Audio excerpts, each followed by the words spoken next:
It's not BattleTech. As much as I want to play BattleTech, this thing came across sort of my social media feeds, and I have not played it, so I could be in for a crashing disappointment, or I could be very confused, or this could be my brand new favorite game. But I thought, what a wonderful opportunity to try something new.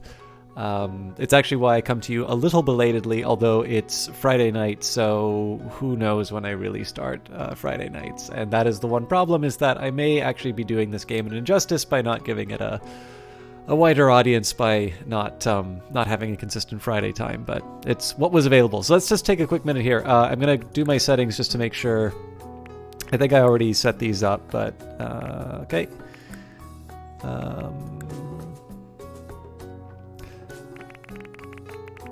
It seems like everything's okay. It might be a little quiet, but I'm going to rely on chat to tell me if it's not working.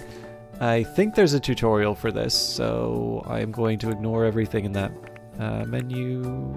Same here. I am told that there is some kind of a version checker somewhere in here, but you have to opt into it. Maybe that they've removed it because this is supposed to be the finished game. But anyways, let me take a quick minute here and let the credits roll. I don't actually know a lot about this game. Where I know it from is from Eric Billingsley, also known as Sparse Game Dev, also known as the developer responsible for Spring Falls. Tweeted this out. I don't even I think it was like an account that found this and that got tweeted out, and I was very interested in it. So as far as I can tell, Cheeseness, or Josh Bush as identified in the credits here, is an Australian developer. So while of course I give my deep and abiding love to Canadian games, as that is my country of birth, I am actually also half Australian, so it's still on brand. But yeah, it's a neat concept. So as far as I can tell, without having played the game, it is a city builder for bees, and then that's really all I know. And it's independent. It is apparently it's done. It is available on itch. I should at least the tweet should have a link to it. I'll make sure that I update the chat messages with it as well. One thing I quite like is that actually I can put that in here. So when I go out of the screen, it doesn't stop the audio or the game or anything like that. This is wonderful to see a list of Patreon supporters. Incidentally, I'm assuming this is not the first game by this company or this developer. I'm not quite sure what the appropriate term is, but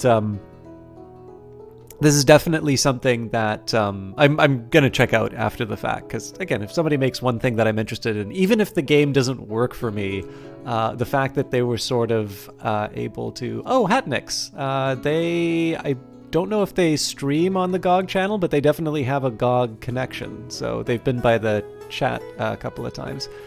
Morgan Jaffet, formerly of Deviant. Oh, Valiant Cheese, hello! I have not touched your game yet. I'm trying to let people run in. It must be very late where you are.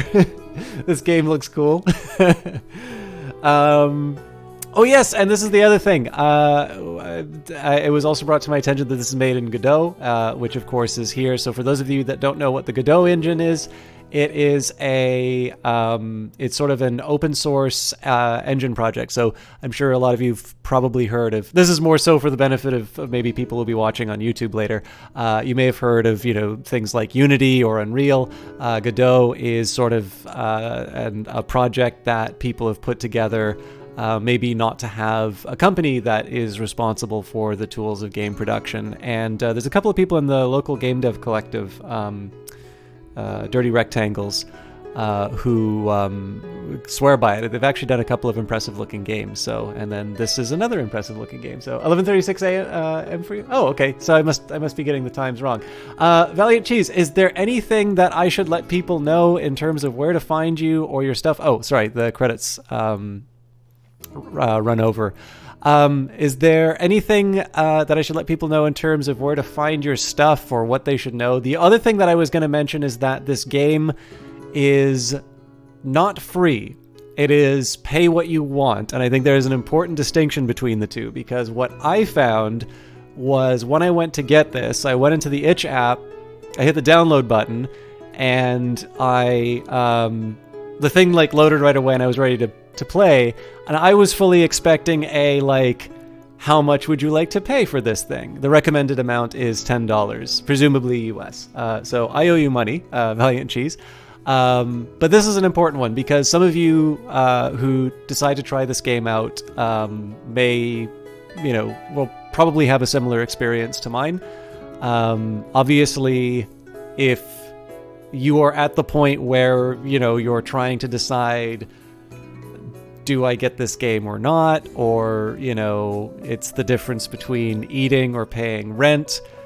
Clearly, this is a different situation. But I am very lucky enough to have a job which I may be not satisfied with, but one that certainly affords me some disposable income, and I definitely want to support cool stuff. So I'm going to be putting in my contribution, and if you guys are interested in picking this up, I do recommend that you go in. Again, recommended amount is $10. So Valiant Cheese says, thanks for highlighting that. I'm generally okay with people deciding that they don't want to pay so long as they are making that decision themselves, but it bums me out when other people tell prospective players that the game is free and set that as a predisposition. I'm thankful to be on a platform that lets me be flexible with price so that you don't have to exclude people. Yeah, actually, I really like the way that you phrased it, Valiant Cheese, on your site. I do something similar with my own donations on here. I mean, Twitch has kind of built it in such a way that donations are not really they're not really a major source of income anymore.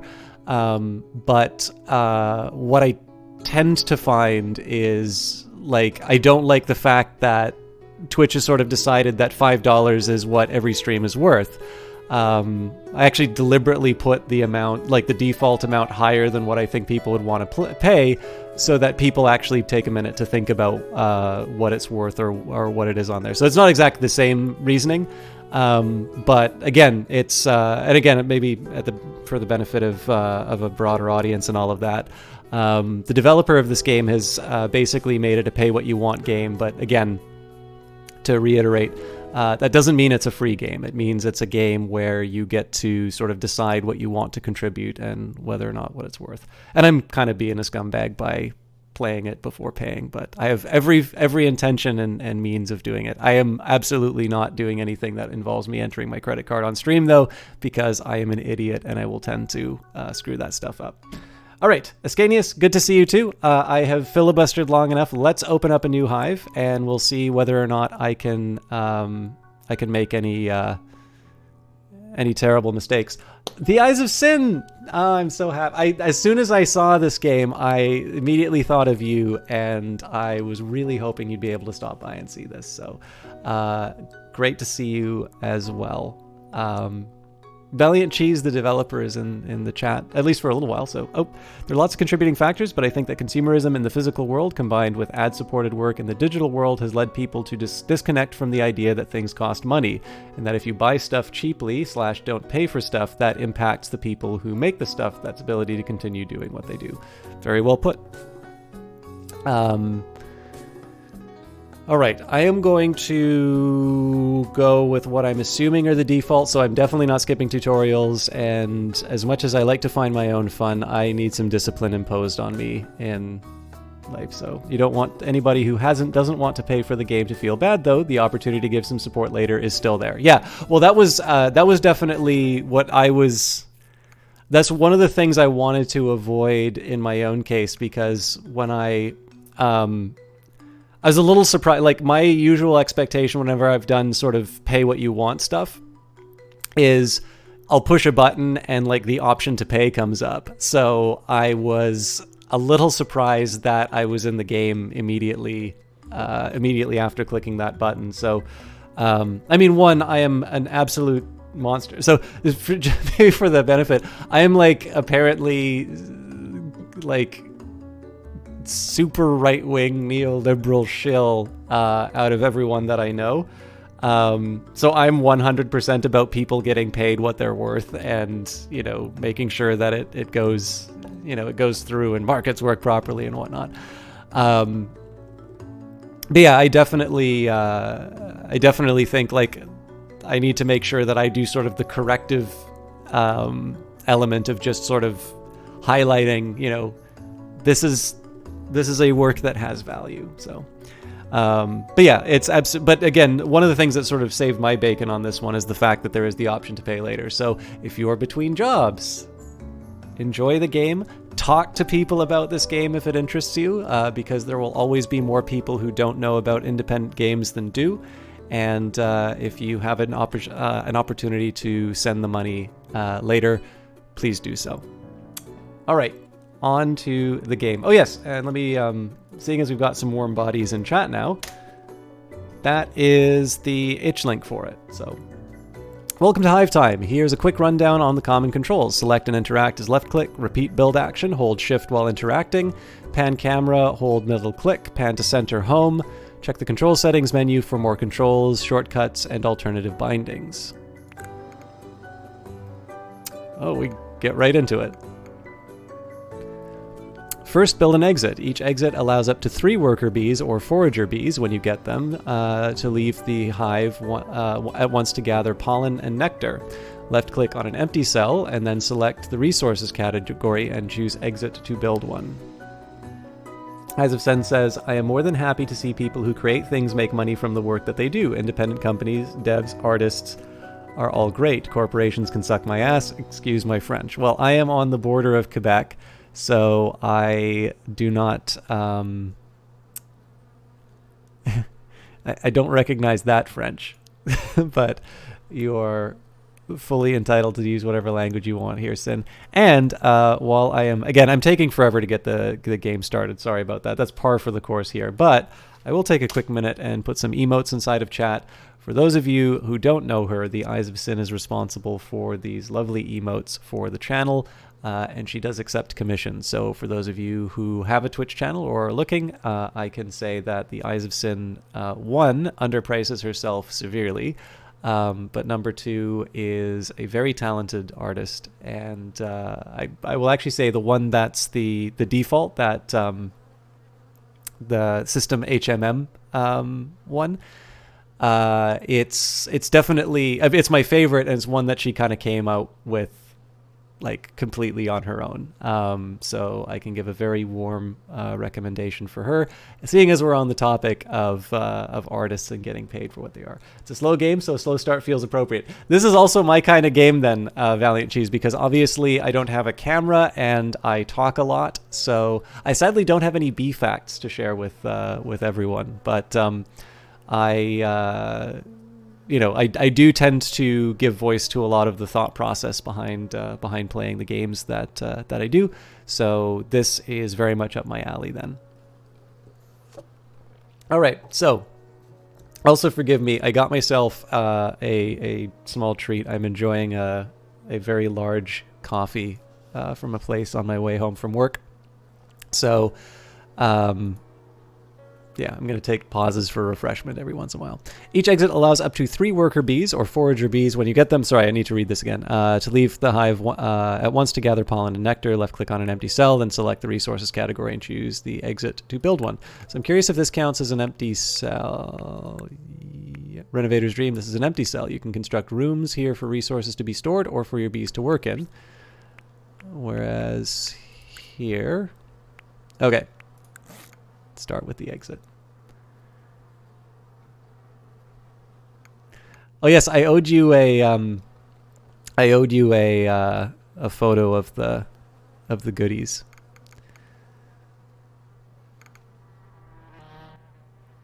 Next, build a wax assembler. Worker bees will use wax assemblers to replenish your wax stores at the cost of pollen and nectar. Some cell types, like the wax assembler, take up multiple cells.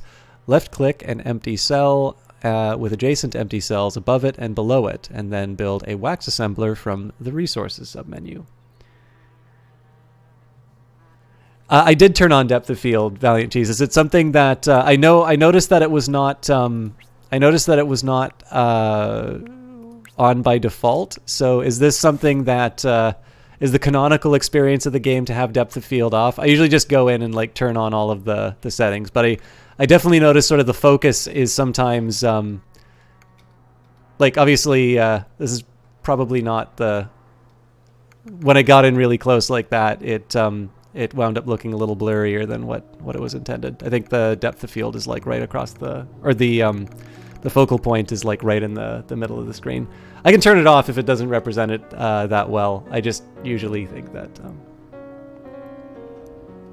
Oh, what kind of coffee do I like? I usually just have a dark black coffee. Although the dark isn't always that isn't always like a. That's not a red line or anything like that. I just tend to usually like darker coffees. And I also know how to steam milk. I almost never put milk in it, but I'm not opposed to it. The Hive makes use of 5 types of resources. Pollen and nectar are foraged from exit cells by worker and forager bees when you get them. Wax, honey, and jelly are produced by workers at assemblers or refineries at the cost of existing resources. Fill your pollen and nectar stores. So looks like we're 9 of 12 on pollen, 11 of 12 on wax, and 9 of 12 on nectar. No worries, it's a little janky IMO, so I keep it off by default. The focal point, whatever that means for our orthographic camera, is above the cells where the bees are, which is tricky. I'm okay with it being on, just wanted to make sure it wasn't on by default. No. I'm actually, I've only experienced it with the depth of field on, but let's go back to the default settings just for the...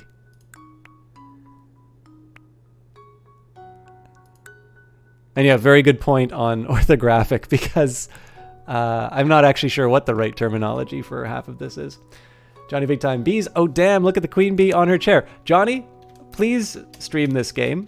I'd love to see you do this. For those of you who don't know Johnny Big Time, he is my favorite streamer on Twitch. He has got a tremendous charisma and is a really, really nice guy.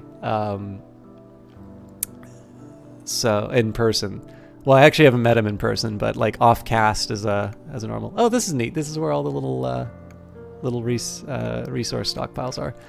But yeah, Johnny Big Time is an excellent guy. I am going to give him a little bit of a shorter shout out this time, just because I've been filibustering for the start of the game. But I do encourage you all to check out this game. And again, it's explained as pay what you want, so you can try before you buy. Recommended amount is $10. But of course, please do not use that as I'm getting the impression from Valiant Cheese that they'd much rather you experience the game, and if the $10 or whatever you choose as a financial hardship, it would be better to have someone experience it rather than sort of feel bad about not being able to cover it. Follows, on the other hand, are free, so please do follow Johnny Big Time. Nurseries include your population limit. Unlock the population management menu and enable the bee sitter role. Bee sitters speed up the rate at which the hive's population grows. Left-click on an empty cell and then build a nursery from the role submenu. Note that the costs pop-up indicates the resources required. Now, it kind of seems to be indicating here that wait a minute. Yeah.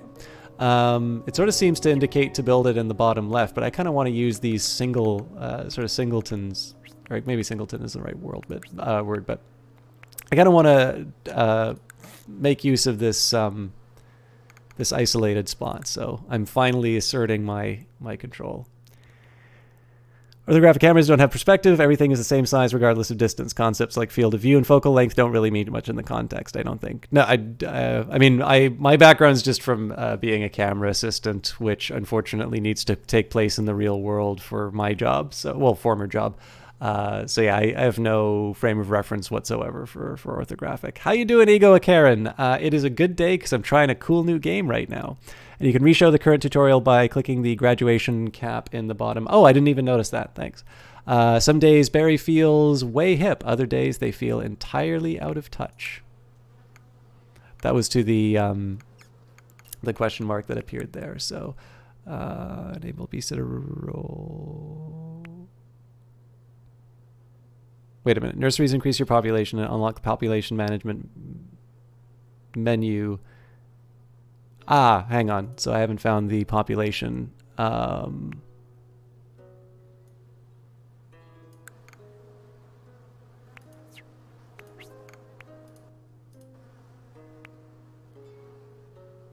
Oh, neat. This is the queen. Okay, so the population management menu, I think I'm a little lost on. I like hexes too, Ego.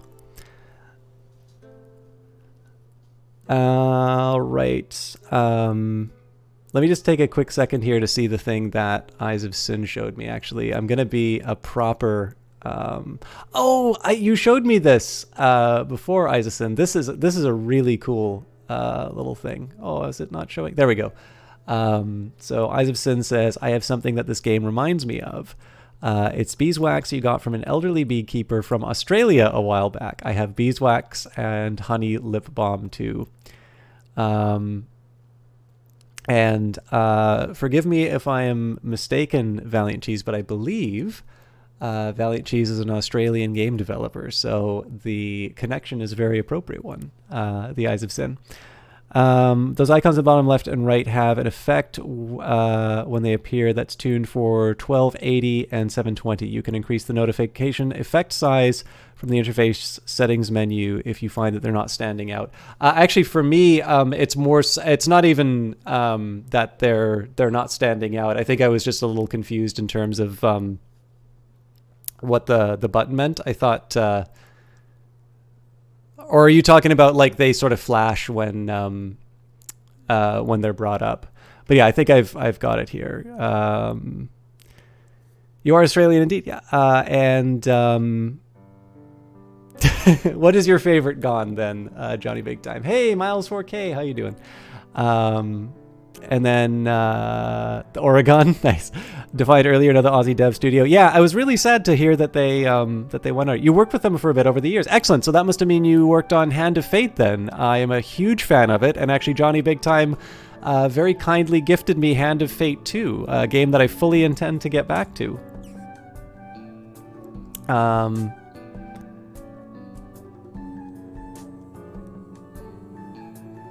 All right. Initially, bees spawn at a set rate, but when a bee sitter works in a nursery, they'll spawn faster. Bee lifespans are short, so too few bee sitters will cause the hive's population to decline. Left-click on a nursery and select population. Use the sliders in the population management screen to increase the chance for new bee sitters. Okay, yeah, I see that effect now. Okay, so right now we are producing all workers, so definitely we want to increase bee sitters. I mean, currently, let's do 70-30 just to like get the bee sitters up, but I would actually want it in the other division. Activity bottom left and effect notifications bottom right have a sort of shrinking effect when they appear.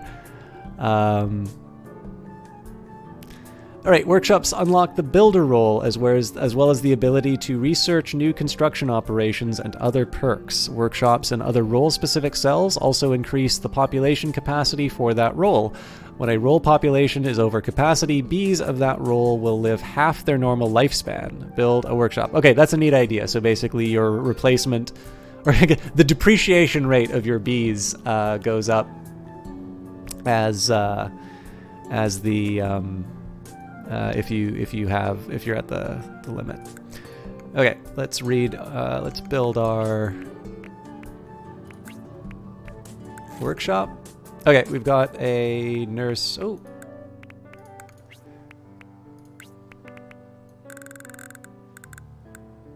Let's do 2080 because I'm going to be adding a new type of worker in a minute. It's always interesting to see how players respond to the population slider to start with. Some people push it to 100%, some people think 5% is enough. Finding the right balances for achieving what you want, coping with fluctuations or disasters is the core of the game in your eyes.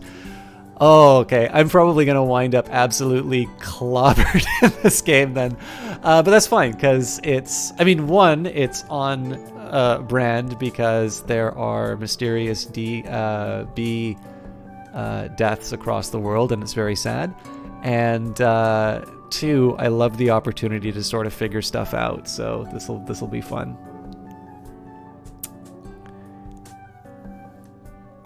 Wait a minute. That was Johnny Big Time says, just look at them. They're so aesthetic and beautiful. Oh, you're talking about hexagons? Yeah. It's slow and forgiving, so you'll be fine. Okay, wonderful.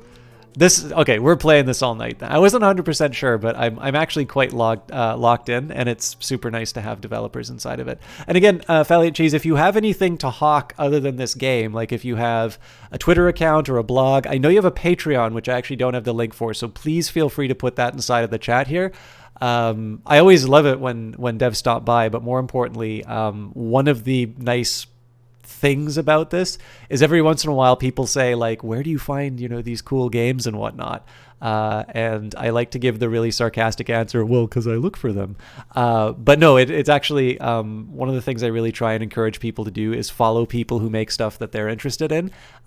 So if you have stuff you want to like push out, please go ahead and put that inside of the chat. There's no restrictions on links or anything like that. And frankly, I think probably anybody else is going to do a better job of advertising anything than I can do. So that is correct. Valiant Cheese is the developer. So I am going to take credit for all of the screw ups here. But Valiant Cheese can definitely take the bow for making the cool game. Okay. Actually, so one of the things that's really cool about hexagons, Johnny, we'll chat about hexagons and squares, because you and I both like XCOM, but I really like hexagons. There's wonderful geometric properties about hexagons, but that'll make for a boring cast. So work. Research needs builders to progress. Each cell has room for up to 3 working bees. 3 builders can research in a single workshop at once, but wax assemblers have room for 9 workers. Left click on a workshop, select research, and choose any new research item. Remember to also spawn some builders. All right. So I definitely need to work on my... Hey, Adam, 35, in his prime. Bee sitter heading to the nursery. Okay, so what we've got here, we've got 1 queen, 3 workers, 1 bee sitter, and 2 builders. So I am... And then we're 521 in terms of capacity. So basically we need labor for everything. So let's start with research. Let's see what we're up to. Uh-oh. Right click to close, left click to zoom. Is it because I'm paused that it doesn't let... Yeah, it's because I'm paused that I can't... Okay, so I got to keep things right. Actually, that's a neat little dilemma that I need to be unpaused to do this kind of work. So nectar store. Okay, so we've got a bunch of stuff that's already researched here. And it's gray. It's gray if we don't have it. So we don't have enough nectar for Mac room. So really, it's just wax storage that we can research at this point, or we can upgrade existing buildings. But I figure new stuff to build will probably serve me a little bit better. Now let's deal. Okay, so under population, we've got more than enough people in the nursery. So let's go. Gonna go pretty hard on workers because we need them right now. Oh, well, looks like we lost our other nurse. But yeah, we definitely need to get builders as quickly as possible. So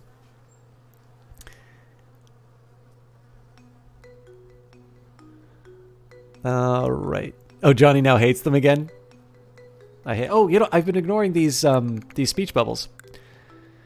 Didn't want to be on that show anyway. Beatrice auditioned to be on Stingers, but wasn't accepted. These are cute little vignettes. I regret not hitting the one above. Okay, we've got our builder. Also write long-form articles on game-related stuff, ranging from experiences as a developer, player culture, and visualization projects over here. Okay, awesome, because I have been bad at blogging, so I am absolutely going to start reading people who are knowledgeable about things, and hopefully that'll get me back on track.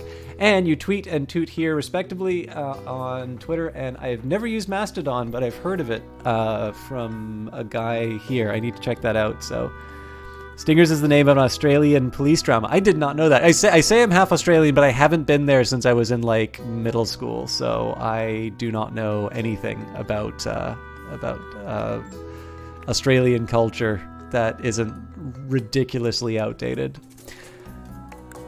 All right. Like this. Oop.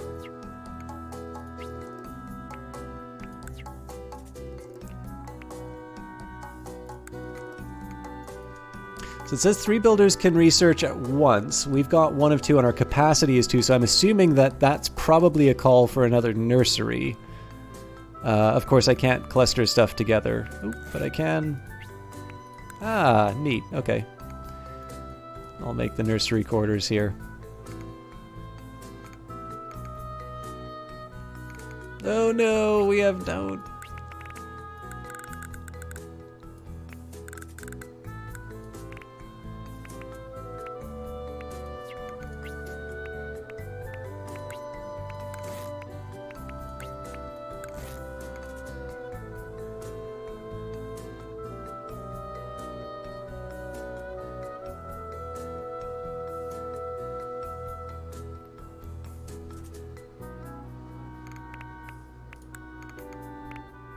Hive life, a typical day as a wax assembler.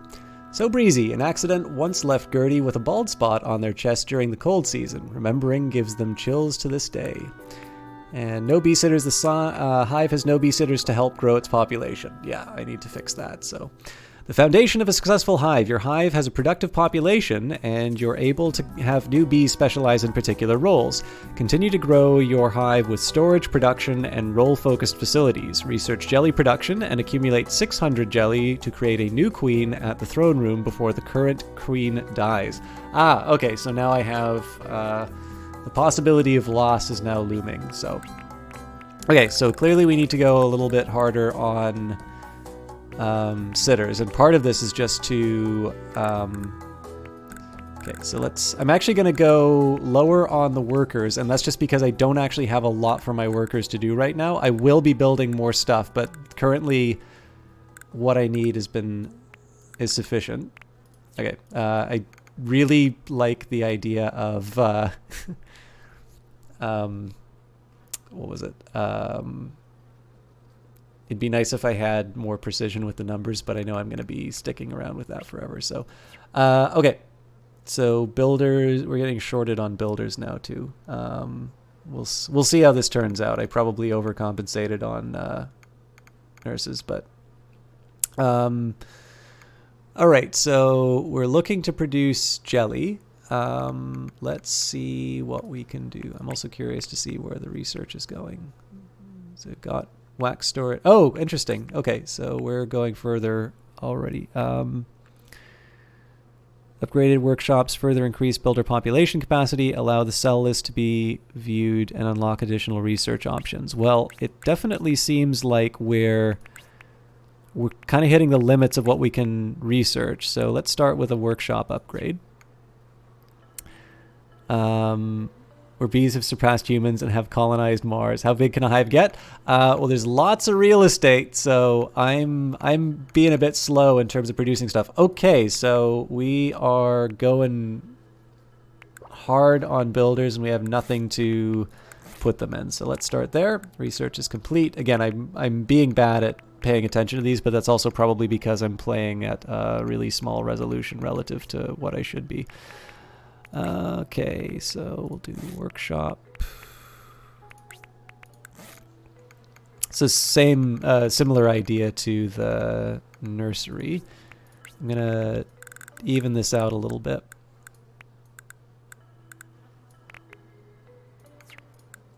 Fully operational. After a minor collapse last week, this exit is functioning better than ever. Okay, so I obviously need to start thinking about how I'm gonna get this jelly. So alternatively, I need to find a better way to hoard stuff. Obviously, we had some research possibilities with nectar, and we don't have enough storage for the stuff that will build nectar. So let's just take a quick look at some of the different things that we can build. So we've got wax assembler, which we've already built. We've got wax storage, nectar storage, and pollen storage. Okay, so let's start with nectar storage.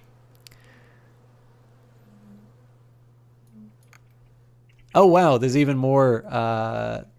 There's even more than I thought here. So yeah, apparently this game can get huge. If I get to that point, then you're really going to be seeing some failure. So, largest population you've seen or heard of is 1900, which is about close to what you think is likely to be the limit before the way the game calculates increment spawn rate starts to become an issue. This must be a nice problem to have where your game gets so big and so popular. Okay, let's do the division to the workers again. Your game gets so big and popular that you need to figure out a new way of giving people things to do. Mark thinks that wax is the most important resource in the hive since the entire hive is built out of it. Okay. So one thing I need to sort out for myself is how to get... I need to sort out how to get jelly. But for now, I'll start building some storage for my other resources. I figure wax is probably the first priority because we have a producer for it, but let's go for pollen as well. Now, as far as nectar is concerned, it did say that I needed foragers for it, although it seems like I've already been getting nectar no matter what. So let's... I'm going to take a quick minute here. Let's put... oh, won't let me build foragers or defenders, so I'm going to assume that there's another building I should be focusing on.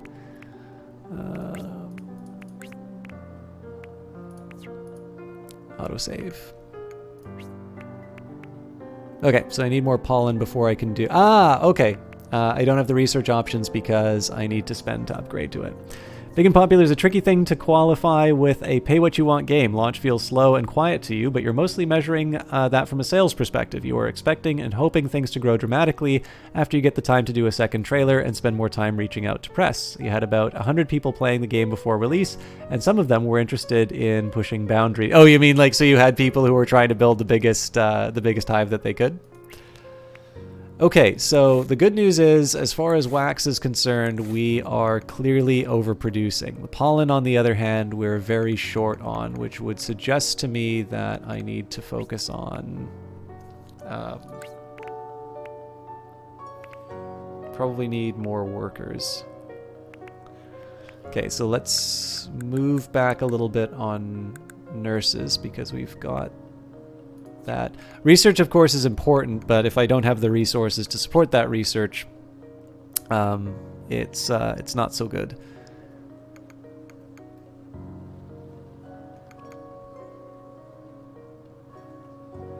Workers won't produce more resources than there's storage for. Gotcha. We definitely need wax. I mean, the nice thing... yes, I can afford that. Pollen, I might be a little more reluctant to do that for. The perfect abs. Leonard makes sure to tickle every grub before sleep to promote abdominal muscle growth. Bees gathering will grab what's available and bring it back regardless of whether or not there's space for it. Okay, so I want to make sure I keep an eye on these. A better eye on these than I have been. I mean, in principle, I can also just be expanding out all of this automatically with the amount of wax I'm producing.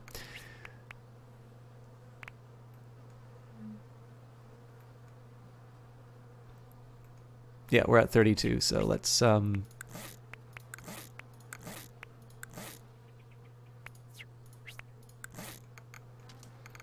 just gives me a nice little way of dumping surplus wax in. Now, as far as population is concerned, oh, actually, we've hit the balance that we need. So I'm, against my better judgment, going to try and split this out a little bit. Nope. Okay. Apparently, we just lost a bunch of nurses. Terminology, schmerminology. Evie insists on saying larvae rather than grubs, since it's technically correct, but admits that grub is more fun to say. Eating Snack says, what game is this? How rude of you, cough. Hello, how is your day going? Hello to you, Eating Snacks. This is a game called Hive Time, and the person who made, well, one of the people who made it, if you take a look at the credits, there's multiple people. Valiant Cheese is actually in chat right now, but this is a game on... a website called itch.io. I'm not sure if you will have heard of this one, Eating Snacks, but basically this is a place where independent game developers, not just independent game developers, but predominantly independent game developers will put out some stuff that they've been working on, and it's a really wonderful way of sort of finding some new and unexpected stuff. So the best way to describe this would be this is a bee city builder, and I think this is a delightful idea for a game. So is there a reason not to continue expanding? Certain negative events require hives to be above a certain scale. Cold season. It's getting colder. Foragers can't travel as far and won't be able to collect as much pollen or nectar. Okay, well, I do have enough to upgrade this workshop, so let's start with that.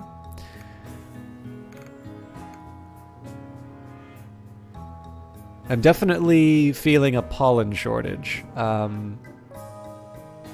But as far as sort of the distribution of workers and whatnot, I kind of have what I want. So, okay, we've got new research. Let's get that going. Map room allows map rooms to be constructed. Map rooms allow foraging management for forages. Okay, so we definitely want a map room as soon as possible. Honey storage, jelly storage. Okay, now what about jelly production? House refinery allows honey refineries to be constructed. Honey refineries allow workers to produce honey.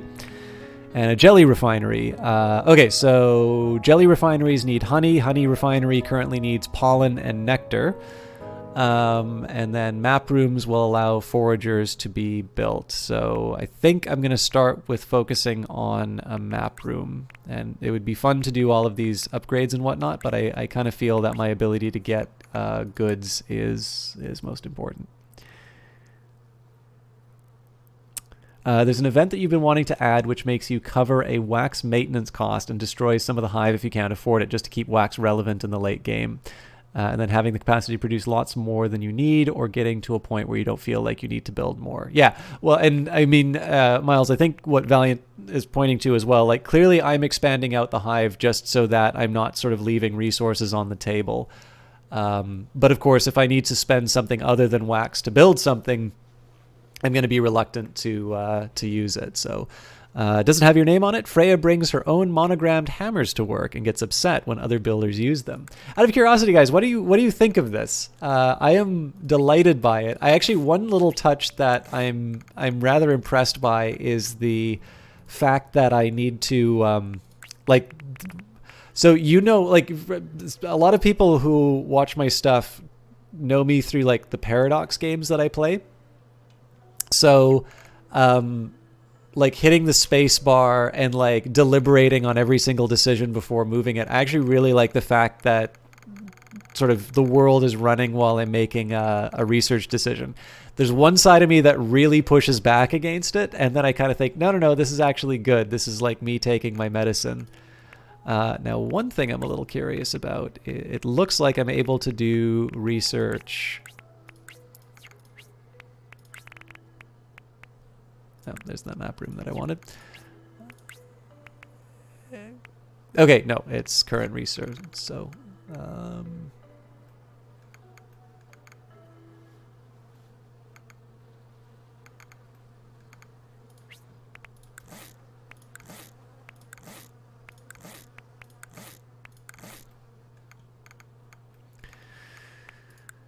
Almost pleasant. Kath knows that grubs are meant to smell bad, but they kind of like it.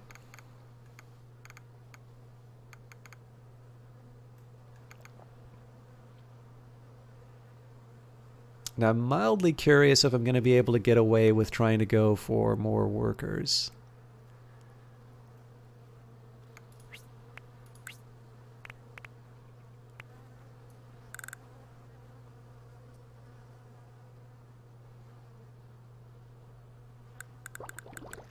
Let's try 60. Okay, so we've got the honey refinery, or sorry, we've got the map room, and then I want the honey refinery next if I can. So we're going to need pollen and nectar for that. So let's start with our map room. Of course, right around the time that I've been working on getting my population sliders where they need, I'm introducing a new role. I definitely like the soundtrack. Incidentally, the soundtrack to this game is available on Bandcamp for those of you with just a hole in your pocket, or money, sorry, money burning a hole in your pocket. So Miles4K asks, what if you made the wax a slowly diminishing resource? Valiant Cheese says, I considered that, but it's difficult to make it readable in a meaningful way and changes a lot of the way that you respond to and approach resource issues. I eventually decided that it wasn't good fit for what you were making. Prices are good. Sometimes Stephanie makes a little extra wax to sell to a Ladybug Cosmetics cartel in exchange for samples of their beeswax lip balm. Alright. You don't know how itch.io works? So my I use the itch app, Miles4K. So I tend to download from inside of the app on its own. But basically it's I don't know, it's Steam for indies. You find a game that you're interested in. I don't know if you need to sign up for an account or not. I find it helpful because there's a bunch of stuff that I just added to sort of my watch list. But you should be able to download the game. If you use the app, it'll keep stuff updated for you. And then for this game, you can download it directly. But again, it's a pay what you want game, not necessarily a free game. So if this is something that sort of speaks to you and you do have the money for it, the recommended price is $10. So soundtrack is also pay what you want, but you'd love people to take a listen. Kestrel, or Kestrel Pie, welcome. Are you the author or composer of the soundtrack?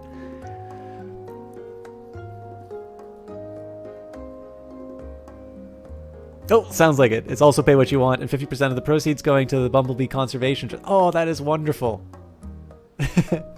All right, yes, guys, please, if you can, definitely support this game.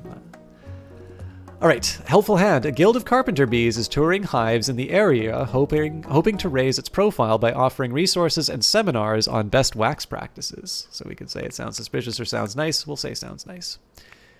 Okay, we've got 6,190 seconds for our current queen, and carpenter assistance, we have an additional worker, which is good. Let's see whether or not we get another forager. Also, I should be able to afford additional buildings, so I should think a little bit about what I want to do here. Okay, I'm one pollen away from the honey refinery. Career aspirations. Baby Anton wants to be a sea bee when they grow up. So here's a question for, I guess it would be both Kestrel Pie and Valiant Cheese. Have you done any bee research for this game? Or was this, did you just leap into production and this is, oh, it's not storage, it's,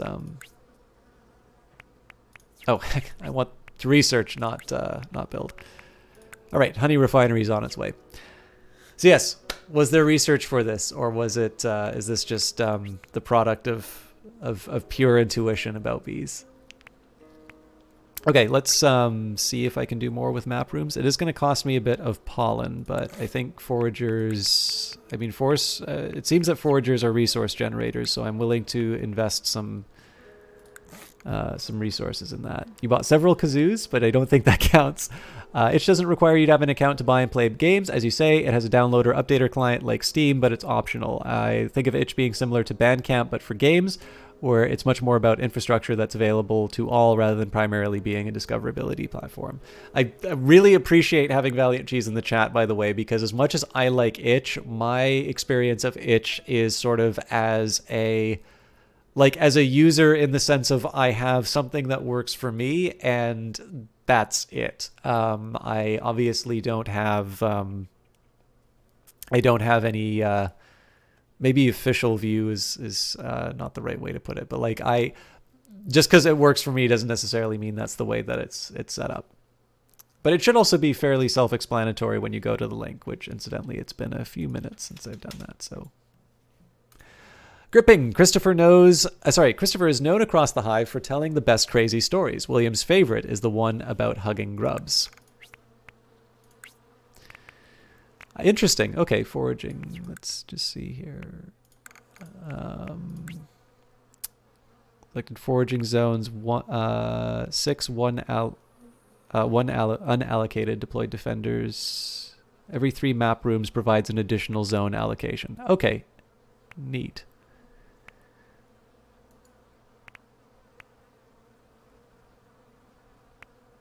So I need to explore before I can find new resources. Okay, and we need 8 for that, so looks like we are due for another map room. You had a little existing bee knowledge. We made a decision early on not to focus on realism, so we didn't do a lot of specific research. I'm hoping to add a beepedia to the game in a future update that you would sprinkle some bee facts, though. So I'll be doing a little bit of research for that. One of the reasons for asking is that I don't like. So I try to attend sort of local. Actually, so for if there's any benefit to your I don't know, your market research or just outreach. On Twitter, Sparse Game Dev, aka Eric Billingsley. I attend a local game dev meetup called Dirty Rectangles, but I'm not a developer myself. I'm just more of an overly enthusiastic observer. So it was Eric's tweet that kind of got my attention about this game. But one of the things that I've kind of picked up from some of the discussions in that is that no game has ever really been enhanced by realism. But what you're describing is actually one of the things that's like one of my first gaming memories is Civilization, where there's only so many times that you can build a hoplite before you go and check out like the Civilopedia. So having done that,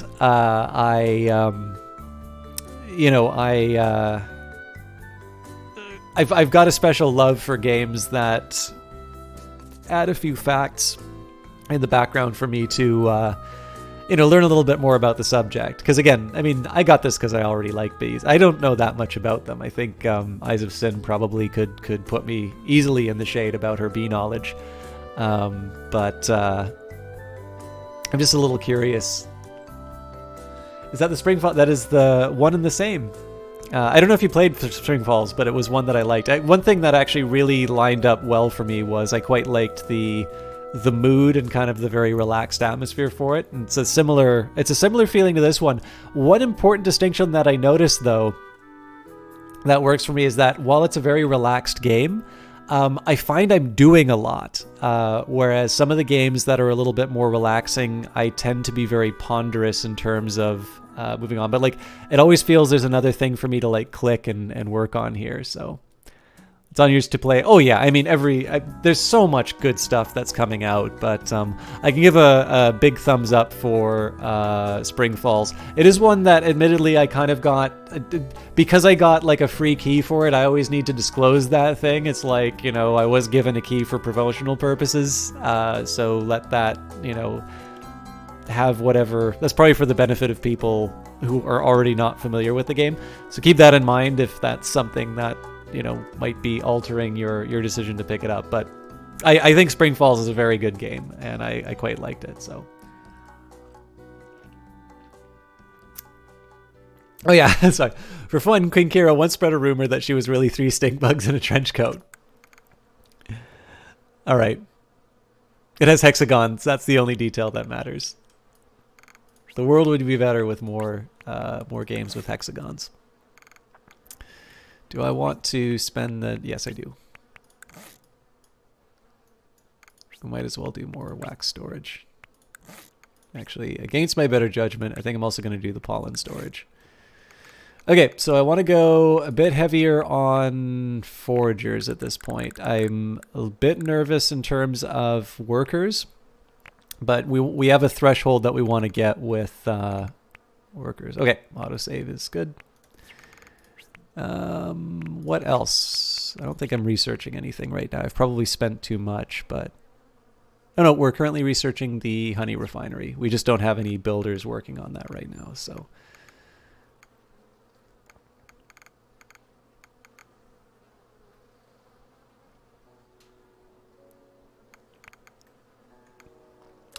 I don't remember the conservative commentator's name, but I remember the guy who, like, he's he was like writing for the New York Times, and somebody made a joke saying that they were like 3 bed bugs in a trench coat.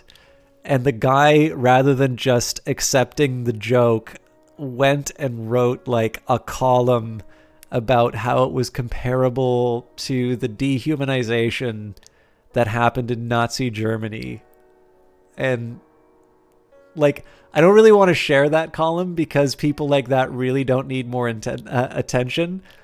But to the point, Valiant Cheese's point, 3 anything in a trench coat is a really good joke. I would have, if it was directed at me, I would have laughed. But I'm sure at least somebody knows about this guy. I actually genuinely don't remember their name, but the smell. Thorne's colleagues never stop retelling the story of how Thorne brought an entire foraging party to a stand of plastic dandelions. Now the wax assembler is really, really productive. So not producing what? No production facilities. Okay. And just priority sliders to control the order of resources that will be produced. Okay, so that just gives me another reason to work on the honey a little bit more, but we finally have a chance to explore. Oh, we used to have a chance to explore and I blew it.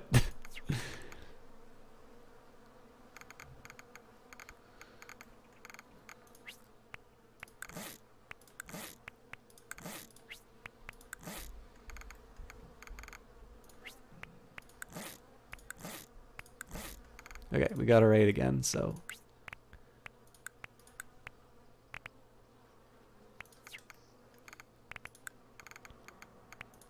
Shh, this is my favorite part. Beatrice spends their spare time watching The Great Gatsby over and over again.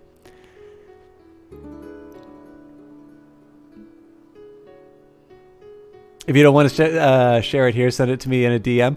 I got to. I actually need to find the source, Ego Karen. It was more so just the completely disproportionate response to the jest. You kind of feel like as a comedian, pitching to your audience is essential in being successful. If you make a joke that comes across as not being a joke by the audience you're targeting, that's on you. The idea that anybody is actually 3 X's in a trench coat is patently absurd, and the point that nobody can really take it seriously, and that's part of why it's funny. Yeah, I think the other thing is the intended audience was definitely not the conservative columnist, but rather people who disliked the columnist, so definitely they were dunking on the guy. But there's definitely something to be said that if you get like an opinion column in the New York Times and that is the criticism that causes you to dedicate the column space, like there has to be a certain point where, you know, you kind of just take the guy aside and say, did you really need to do that? Anyways, I think it's mostly just because there's usually one group that says suck it up snowflake, and it's generally not the libs.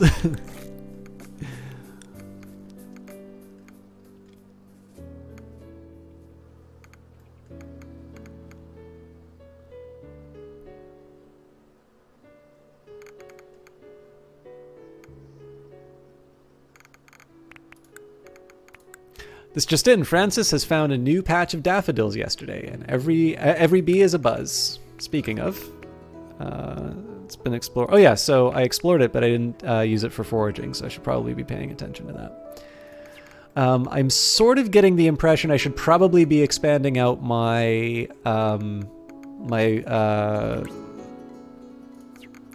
my ability to grow certain types of workers.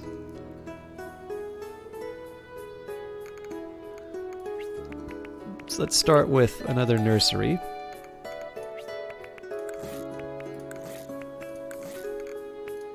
No bee sitters. The Hive has no bee sitters to help grow the population. I'm hoping that resolves itself, but I'll keep an eye on it. The columnist being thoughtful about how you see your platform is kind of important. Like, what is the most worthwhile thing that could have been done with that space? What are the outcomes that you're chasing? Yeah, I mean, I would certainly love to have a position where I'm able to like take a Twitter argument and like put that dispute in the New York Times. But surely this is not what they were hired for. I'm liking this. In the evenings, Kieran tends a small lichen garden, and they're very proud of it, but they are too shy to show it to anybody. Okay, so we are definitely running out of bees, and I'm not 100% sure why, but let's start by... I mean, again, I'm doing some really extreme adjustments here, which I think I'm going to be regretting. But let's start with this.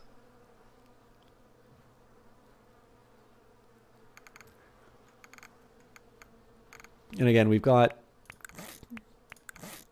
large surpluses of resources, so I can certainly afford to build more storage if it comes down to it, but should probably be focusing a little bit more on my build. Oh, don't destroy it! All right. Also, won't cost me too much to upgrade all of these buildings, so. I could, of course, do more wax production, but I don't really think I need more wax. Maybe it was better when it came out. Brett saw Bee Trek 6, The Unpollinated Country, last week, and doesn't understand what all the buzz is about. The writing on this is really good. The sliders represent a chance for each bee to have a given role and not directly determining the ratio of representation within your entire population. That absolutely does make sense. So... yeah, I would say 50-50 chance of a nurse spawning. Yeah.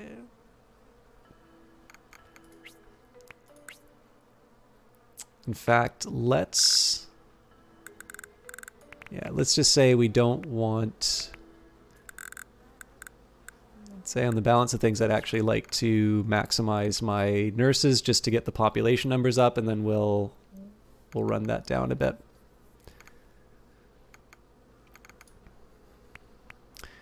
Now, I didn't really plan this out properly, because if I want to have all these different sectors, the map and the nursery is going to wind up conflicting with each other. The burden of command. Sometimes the weight of running the hive wears heavy on Queen Kira's shoulders. As you know, bee shoulders are small.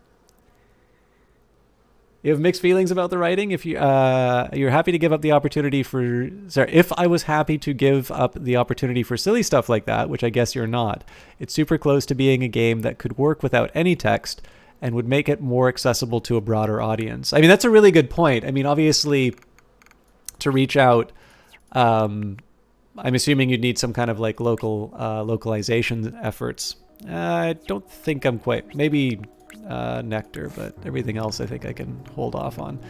I certainly don't feel that it's essential to the experience, but it's a nice little touch, especially too, like, I sort of know what I want to be working towards right now, and I'm at the point where you know, I'm sort of waiting for certain things to happen. So I definitely let the population slider get away.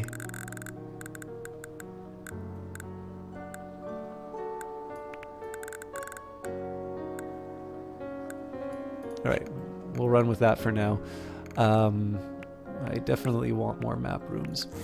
But yeah, like, it's a nice little break in terms of what's going on. It feels like there's not a huge cost if you ignore them, but it does, I don't know, it gives you a nice little connection with what you're working with. And I think because you have, I mean, this is, again, I'm saying this purely as, you know, someone who's spent very, very little time with the game right now. But if I think about games like Cities Skylines, sometimes it's a little fun to like run around and follow some of the citizens and see what they're up to. This game, I think I'm sort of clicking around enough, and I'm doing enough things, and obviously I've distracted myself enough that I'm not getting certain tasks done. So I think one of the things that really works for me is the like these little vignettes do a nice job of sort of saying, like, hey, what's going on in the hive right now? And I think it does a nice job of sort of capturing that thing I like about other city builders without, you know, while sort of being appropriate to this game. Because again, I've done City Skylines a couple of times on this channel, and there are definitely periods where I'm sort of waiting for something to happen and I'm not pushing any buttons. I haven't necessarily hit that here yet, and so it's nice to have these little moments to sort of know that there's actually, I don't know, there's people behind the buzzes. Oh, you have a, sorry. Eating snacks, you wanted to know about this voice. So, in the Elder Scrolls, Morrowind, which is the game I'm playing for the first time, the race known as the Dunmer have a voice that sounds a little bit like this. And so while I don't always play in character, people have commented that this is somewhat similar to what their voice is, so that's all that I do.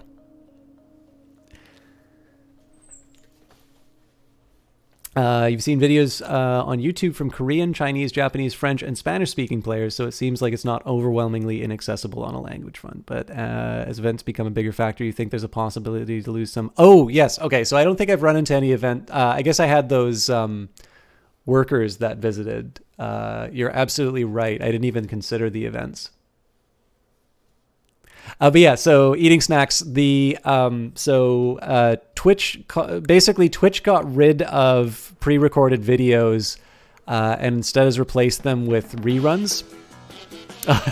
This is cute. Ticket to Ride. Rock sensation The Beatles are playing at the base of a nearby tree. Coincidentally, every one of the Hive's role populations have dropped, except for the Foragers, which has increased dramatically. Can't blame them. Okay, let's strike while the iron is hot on this one. Let's explore everything that we can. Oh, but I should probably be...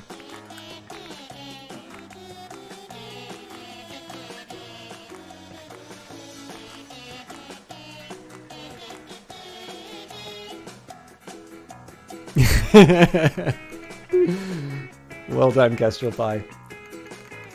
Yeah, actually, people seem to really like me in Morrowind fairly early on. I'm not sure if I did something wrong, but I guess there are worse things in the world than being liked.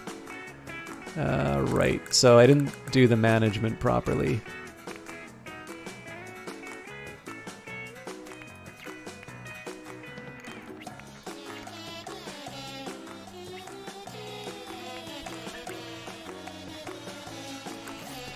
I think I'm just going to build out the... I don't really need the workshops, I don't feel like right now, but... Masterpiece. Will likes to sculpt with leftover wax. The other workers say they're good enough to sell, but Will thinks creating is its own reward and melts them down at the end of the day. There's an extended version of this track with human lyrics in the soundtrack and hiding as an Easter egg inside of the game. Actually, let me just take a quick minute. So I've got the... Anyway, sorry, eating snacks. I don't know if that answered your question about the vodcast, but basically, I never played any of the Elder Scrolls games, of which Skyrim is sort of the latest in the main series. So I started with the very first one called Arena, and then I played the second one called Daggerfall, and then I'm now playing Morrowind, and I made the terrible decision to play one of the Dark Elves, also known as the Dunmer, who have that voice. And so there's been something like 120 hours of me doing that stupid voice, and I'm sure my voice will just collapse one day. Oh, awesome. Thank you. Thank you, Valiant Cheese. I was actually just going to do the search for that, but you have a lot of Daggerfall, Morrowind, and Daggerfall feel like the pinnacle of the franchise to you. I wanted to like... I was fascinated with Daggerfall when I started it, and it kind of felt like a chore by the end, because I think just the dungeons were a little too labyrinthine for me to enjoy it. So like I started off really excited by the game, and then at the end, I was really kind of hoping for it to finish. It's still an incredibly good game, and Kilgore Trout, another streamer friend, fellow Canadian, highly recommended the Daggerfall Unity. If I'd known of Daggerfall Unity at the time, I think I would have had a much better time with it. Morrowind, like, I cannot wait to record the next episodes of those ones. I'm having such a good time with it, so...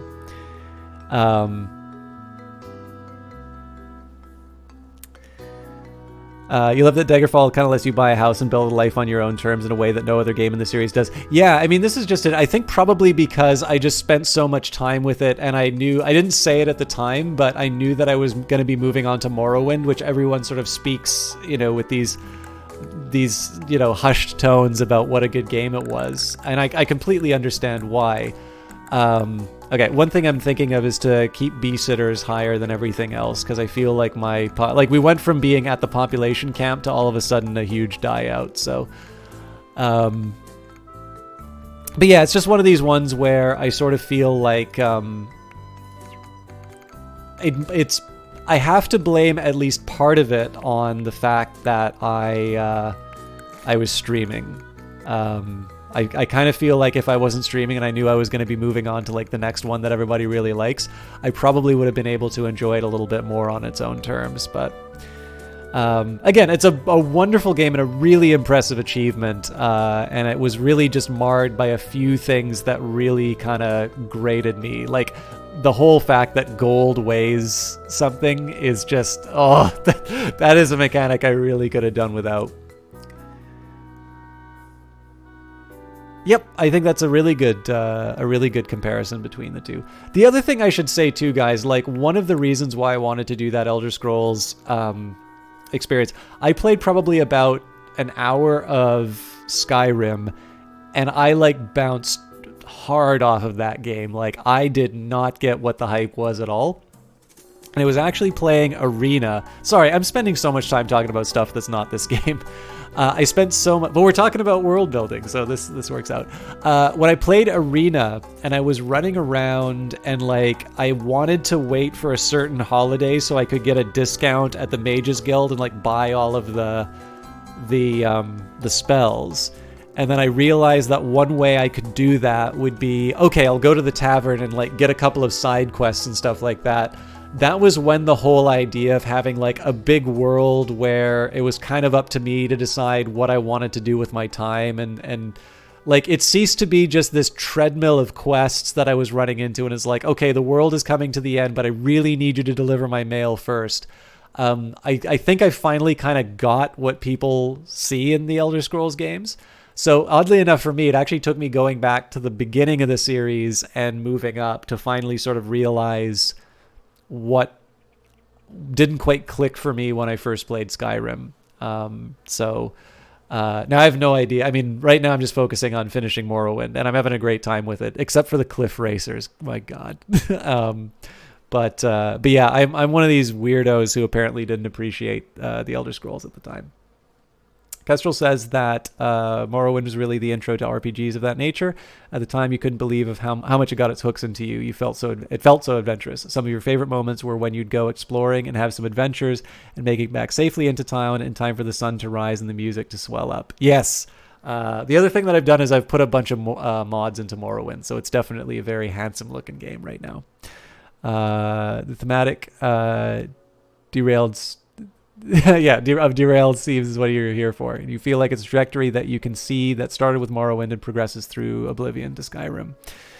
Yeah, and again, like I never want to say, like I hate it when I hear people say stuff like, well, that's just bad design. It's like, well, maybe it is, maybe it isn't, but is it really that hard to say, this didn't work for me?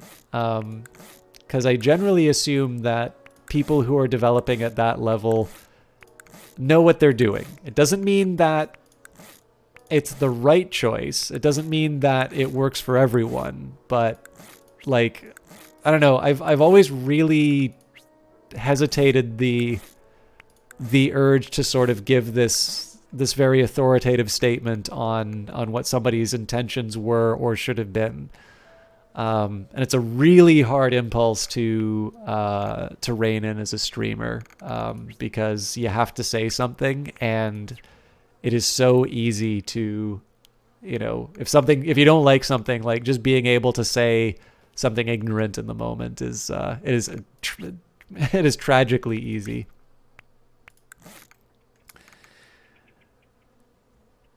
Imagine real life, except you have to deal with cliff racers all the time. You didn't bother playing Skyrim, it feels like it's not for you.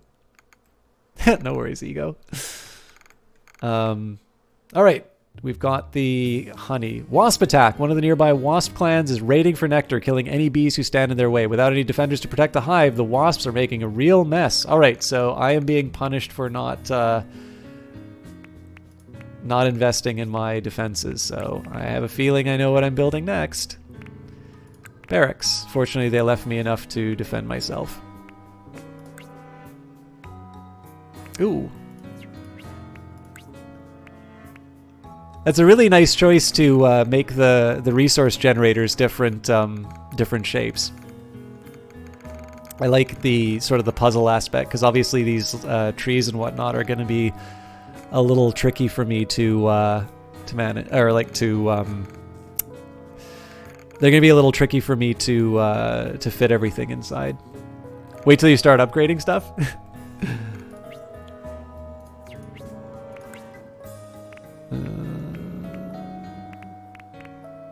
After that, I feel like I need to get on the jelly refinery reasonably quickly.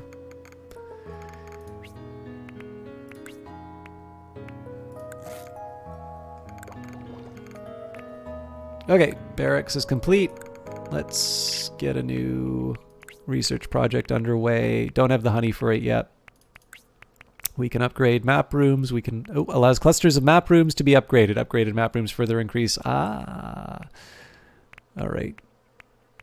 Upgraded throne rooms allow bee activity to be viewed and unlocks additional research options. That is mighty tempting. Just want to see what my other options are. I can build honey storage, but we're short on nectar right now. So let's say map room upgrade will be my priority. Well, I'm going to regret building like this. All right. Still short on wax, and I think I missed an event, or not an event, like a detail. Okay, we produce wax very quickly.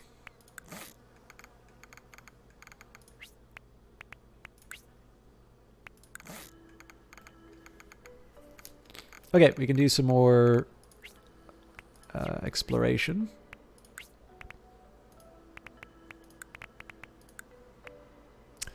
Also, I have not actually been allocating the explored zone. Hybrid pollen nectar flowers are in bloom here and will yield additional resources until depleted. Okay. So, got my extra allocations taken care of.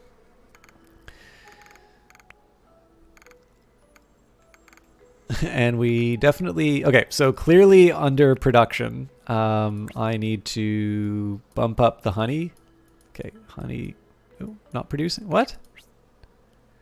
Oh, it's because we're at max storage for honey. All right. Well. But I haven't researched it yet. All right. Clearly, I'm messing, or I'm really messing up the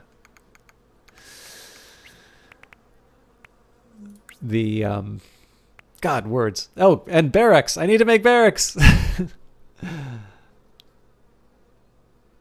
Okay, we'll say this is built for honey for now.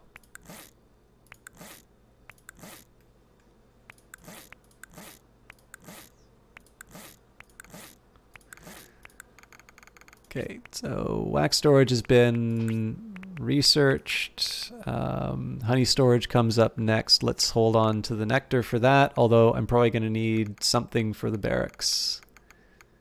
Actually, you know what? Map rooms and barracks are going to sit together. And then let's see what the upgrade... Okay, I think I see how this works. So for now...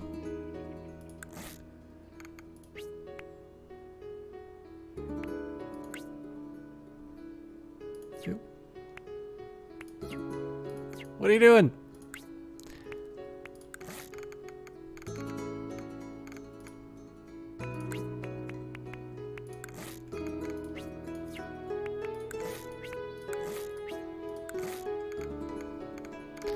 I gotta make sure that I sort out whatever replacements I need for... So let me just see. Okay, so we definitely can't upgrade the throne room. Or we can't get rid of the throne room, but I can get rid of the neighboring areas here.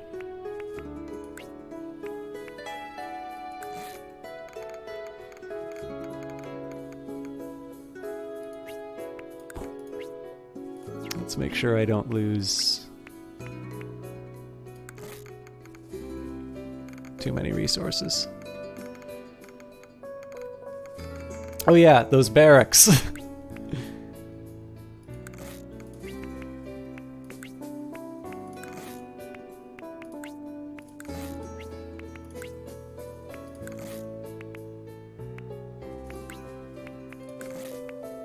New population spider. Yeah, probably not good for the defender population ratios can now be adjusted from the population management screen. Okay, so I'm actually kind of happy with the nurses, but I know I need to... it's got to come from somewhere, so... let's put 15 for defenders, 10 for foragers, even though I'd kind of like some more... Big thing is I'm a little worried about my workers. I kind of feel like I should have more.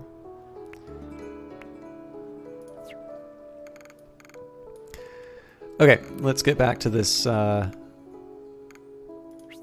pollen storage business. I'm sure I'm gonna have to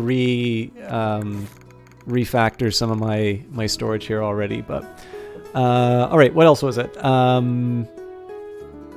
Oh, on the topic of interpreting things as bad design, I feel like there's an aspect of whether or not you have faith in a game's creator. So I'm just going to pause to read this because I'm really interested in the perspective on this.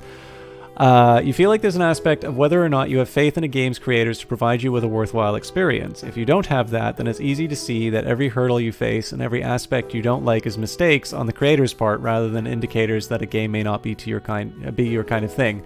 And at a cultural level, that ends up being pretty unhealthy when it's normalized. Egos asks, is there a mechanic based on the B-dance communication thing? Valiant Cheese says, no, we bounced around some ideas at the start, but we couldn't find a way to fit it in. Ego says, yeah, I can see that being difficult, but you had to learn that in school where else in the game are you supposed to use that?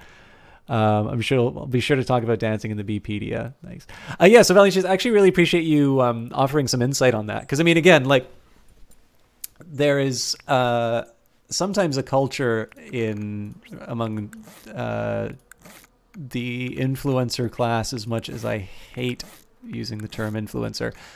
I don't know. It's kind of the same as what you sometimes hear, like, you know, there's some people who played the game more than the developers, so they know more than they do. It's like, well, no, actually, they really don't. But I only ever get to see like the chattering classes version of that. I don't ever actually get to see what a developer's perspective on those kinds of attitudes are. So it's really interesting to sort of I really appreciate you kind of expanding on that a little bit, just so I can see. Wait a minute, I screwed something up.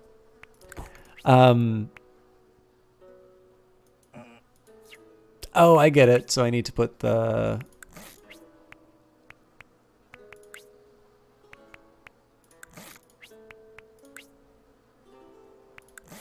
And yeah, I did screw it up because I need to put pollen here. Okay, well. But yeah, it's not... I don't know. I just like hearing developer... I mean, it's why I go to the game dev collective thing. Because it's really neat to see the perspectives of the people who provide the entertainment. Like... because I worked in film, like I definitely look at movies a very different way than I did before I worked in that. I don't do it now, but when I still can't turn that instinct off.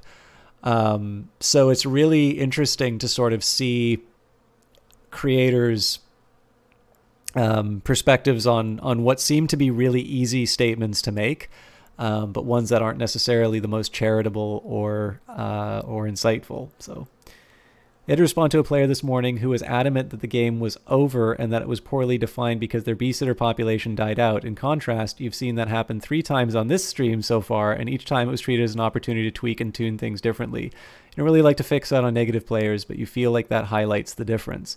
Yeah, I mean, I think this is definitely... I mean, again, I obviously am never going to be able to speak on someone else's behalf, but like this whole thing seems to be about... discovery. And I think one thing too, like there's just something really interesting about being able to see the population fluctuate and to be able to say, oh wow, I'm really getting low on an overall population. And the other thing too, like I'm clearly very easily distracted. So I think there's a few things like, hey, your maximum population seems to be tied to nurseries. And I'm almost certain that was said in the tutorials, but I've definitely not had that at the forefront in my mind by carrying on. So like one thing, and I'm sure this is intentional, like I kind of like the whole puzzle aspect, especially when you've sort of worked yourself into a corner in terms of all the different buildings. And just the fact that, I mean, you were absolutely right when you say that the game is pretty forgiving. Even when I was completely defenseless and the wasps came calling, I lost a resource, but certainly I'm not doing a bad, I'm I'm not running out of any resources, that's for sure. So yeah, just being able to sort of experiment and try different things, like it's absolutely a great game for that. So yeah, I don't know. I always like it. I guess the biggest thing for me is that I really don't feel like games should be, and I know, like, I'm pretty sure there's a Sid Meier GDC talk that says this, but like there apparently is a feeling that games need to be kind of this continuous upward trajectory. And I've always hated the idea that you need to be winning all the time to enjoy a game. I actually really like it when a game pushes back and calls me an idiot and I have an opportunity to figure my way out. Now, I'd probably feel different if I felt that it's like, oh, a bunch of stuff just got lost and I have no idea how to fix it. But the game's never really made me feel that way, so... Oh yeah, no, you've like I'm one person with a very small voice on this, but that is a 100% of the feeling that I've been getting out of this. Like I'm having a great I've been having a great time with this. So like Kira secretly likes to see how slowly they can leave the hive without other bees bustling past. Okay. Right, I was working on... So, okay, we can afford to ditch this one now. We can build... Oh, not a wax assembler. Shame on you. Wax storage.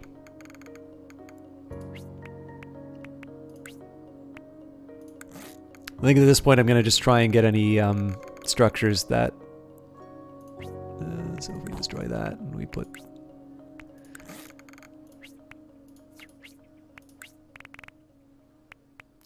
Definitely need honey storage, and soon. As much as I would like to be able to upgrade the nectar. Okay.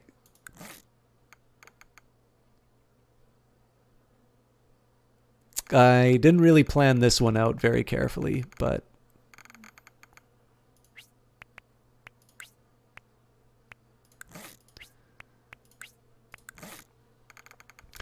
Okay, so we're doing okay. Hey, Crystal Pie, thank you very much for the follow. I think it'd also be fun to watch it can be fun to just watch bees do their thing. Me getting distracted while watching my little friends bubble around has definitely had an impact on how long this game took you to make.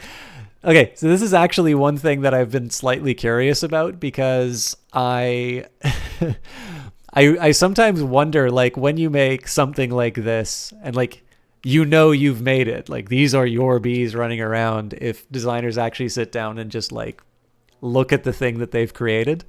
My chat's going to get tired of hearing this, but, like, I do economics in my day job. I really like economics, and I don't get a chance to do it a lot at work, but...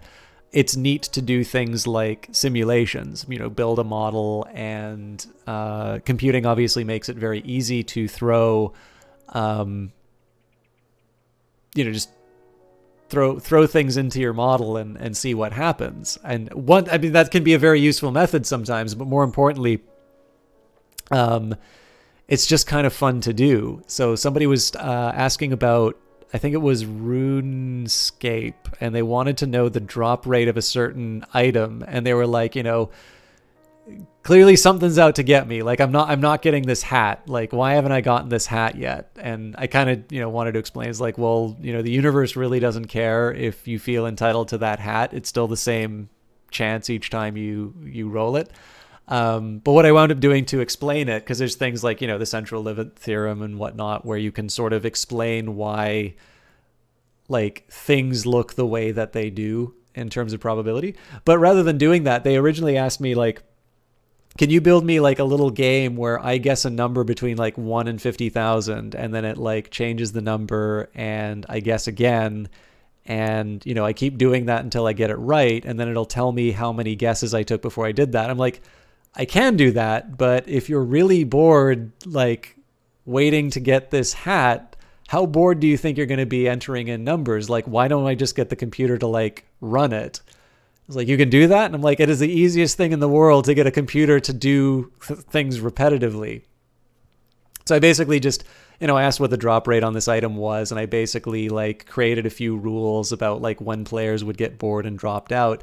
And so I just ran this simulation. I think it became a programming exercise for me. I think I did R, MATLAB, Python, and SAS, because I use SAS at work. And it became an exercise to see how fast I could make that simulation run in each one. MATLAB just smoked everything else. But yeah, I sent it to him and I sort of showed him the distribution. It's like, this is where you are right now, so you're not that much different from the other people. And, here's this poor guy who's still been waiting after so many draws here. Why did I get on this topic? Sorry, I should just shut. Oh, right.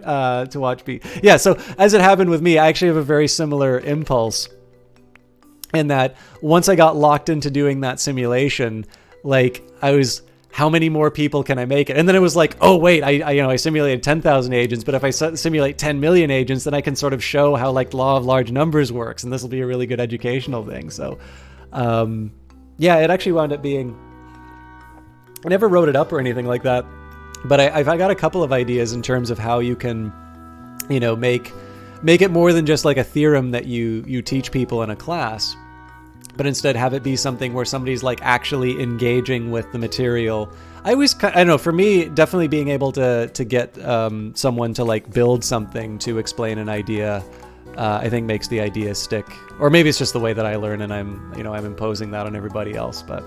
I don't know if Sin's still watching, but this might be somewhat related to that Raspberry Pi thing we're going to do. I hear it's a good flick. Some days Queen Kiris just wants to take an evening off and watch B-Wars. The Empire Stings Back.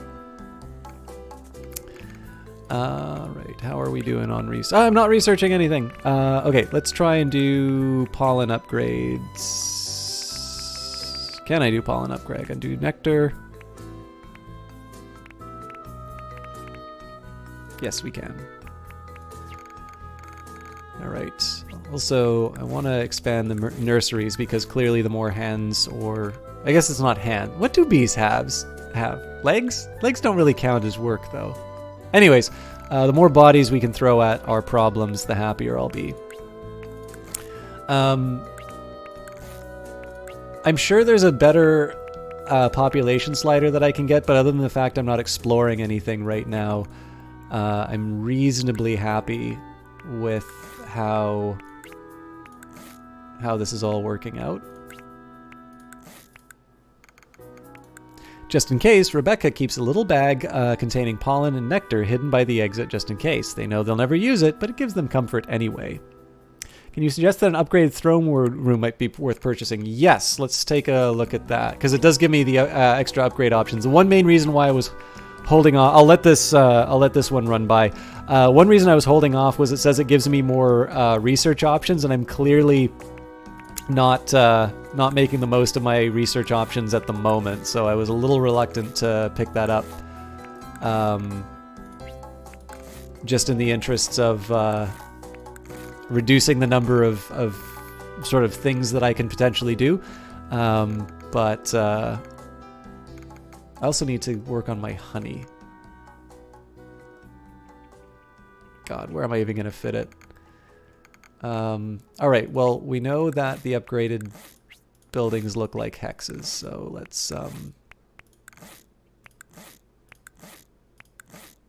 start sectioning off some spots. I feel like I've heard this one before. I test every batch with my feeler so that I know it's got the right feel, says Camden for the upteenth time.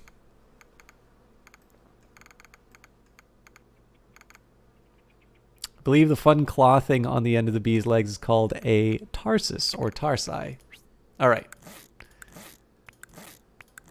More tarsi to work on stuff then.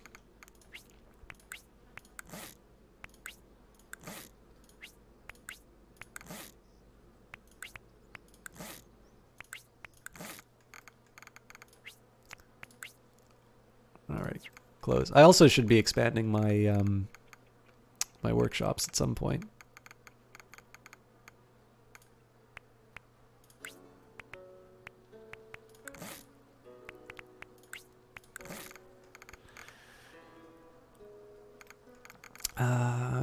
Where else was I going? Okay. So let's see.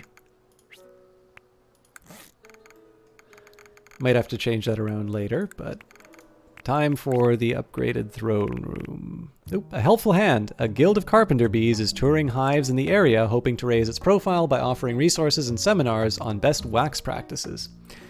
We spotted the progress indicators around workshops, nurseries, barracks, and exits. Progress indicators.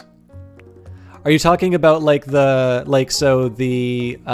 line that sort of fills up around the edge? You're right. Actually, for some reason, the research, I always look for the numeric value. But like if you're talking about what fills up around, yes, yeah. For some reason, I put a lot of value on the numeric value for the workshop, and everything else I've just been paying attention to the line filling up, and I cannot explain why. Guild of Carpenter Bees is touring the hives in the area, hoping to raise its profile by offering resources and seminars on best practices. Sounds nice. All right. He's kind of magic. Queen Kira sometimes likes to listen to the bee Freddie Mercury. Oh, sorry, to be Freddie Mercury. All right. I got my upgraded pollen reserves enabled. Minimum pollen stock level. Minimum pollen stock level that production will respect can now be set from pollen storage cells. Oh, I get it. So we need to say you always need to have a certain amount in reserve. I don't 100% know why I would want to limit myself right now, but I'm sure that will make itself apparent before too long.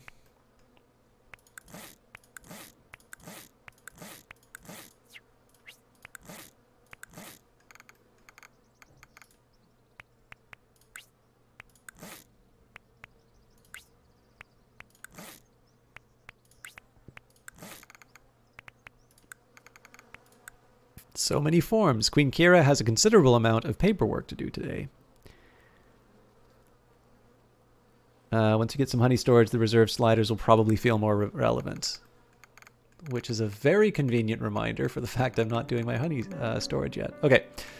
So I've obviously worked myself into a bit of a corner as far as these hexes go.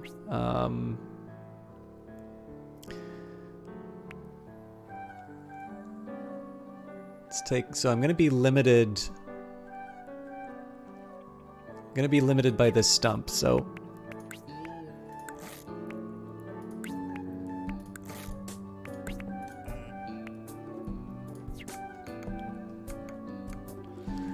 once we've got some honey storage, actually we can probably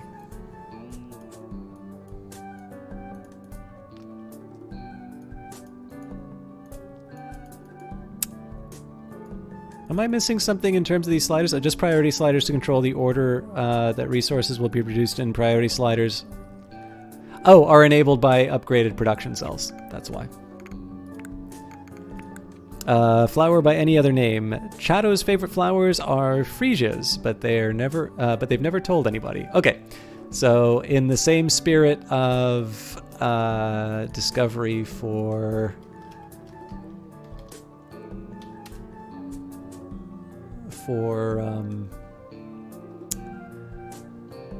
civilization, I'm now going to take a look at what a Frisia is.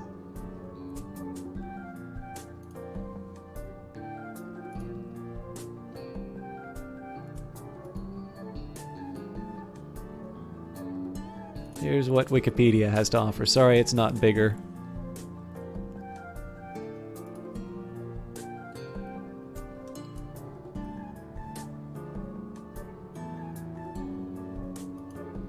You wanted the cell upgrades to give players a new way to think about layout and hive structures as they move into the mid-game to keep things more fresh and interesting. Some players have responded negatively to that and want to know that from the outset, but I think it's generally been successful. Yeah, I mean, I'm trying to think. There's a game that I've played really recently that sort of winds up becoming a... it becomes a little bit of a puzzle in terms of just trying to fit everything in. And I mean, to a certain extent, I think I kind of understand it because to a certain extent, like if you're going to destroy your storage, you sort of know that you're like losing the resources that went into it. But I can't really say it feels all that costly because I sort of know, like in the end, sorry, I'm just trying to think, like it doesn't really feel like it takes all that much effort for me to get these resources back. Like if it was something super scarce, I could kind of understand it. But like here, I was fine annihilating some nectar, just sort of knowing. So I might suffer a little bit if, like, I'm thinking honey production might be kind of good here, but.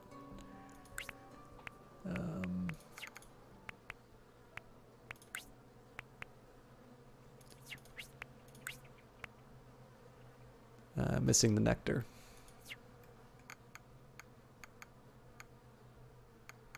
Actually, I'm missing everything.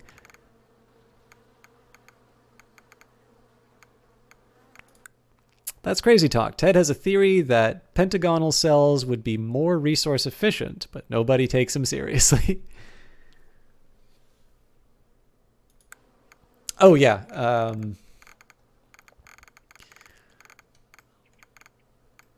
I've actually kind of been using expansion as my my dump for wax.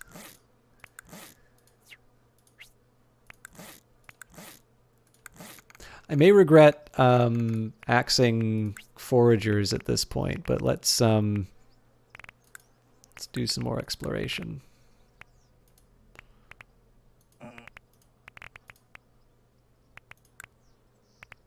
The zone has been explored and is available for foraging. Dangerous zones will cost bees lives. Deploy defender bees outside to protect forager and worker bees. Okay, so let's just take a look at...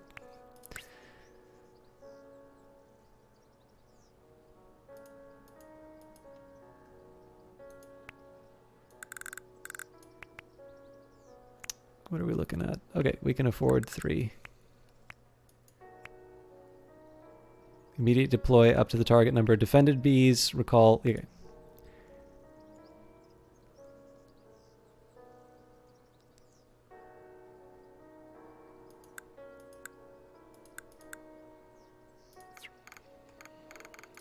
No reason not to add some more barracks. Well, unless we're short on the resources.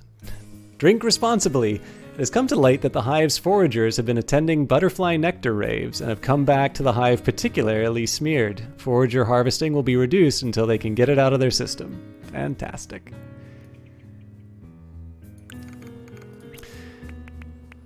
Okay, let's I think it's fair to say that I need just more of everything. I also have a suspicion that the upgraded throne room finished and I wasn't paying attention. Yes, okay. Oh wait, or I didn't have the resources.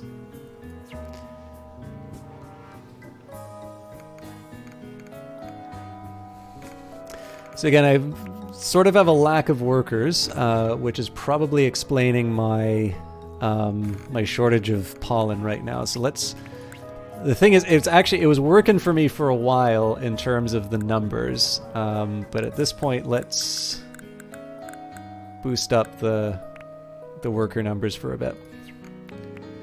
Okay, throne room upgrade is complete. Okay, so I can do map room upgrades. I can do... Okay, let's take a look at new cells first. So we can do jelly storage, we can do jelly... Oh yes, let's do jelly refinery, because that's actually the thing that's going to give me a new queen. It's a beautiful thing. Hannah enjoys the rhythm of honey production, especially the stirring. You absolutely can, Valiant Cheese.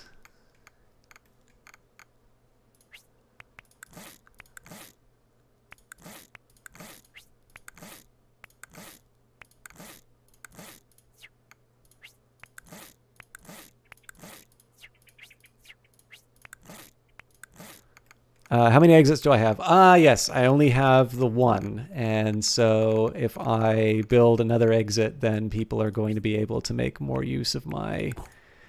I'm going to have more... I see exactly what you're saying. Resources? It's an exit, a little hole in the hive that bees can come and go through. Primarily, exits are used by workers and foragers when they leave the hive in search of pollen and nectar. Yep, that's an excellent point. I really should have thought of that, because it is, and like, this is one of the funny things, is like, it's incredibly intuitive.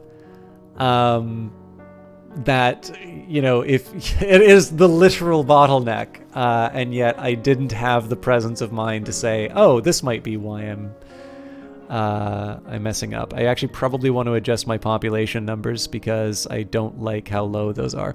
Nobody knows much about Karen. There's a rumor going on that they might be 3 gnats in a trench coat. All right, let's go back to population. Let's dump that a little bit. I think I'm going to roll back a bit on the nursery as well. And let's say...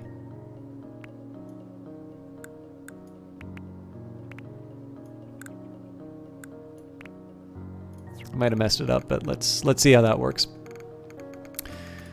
Okay, actually I don't really need the honey right now. Wait, jelly refinery, so...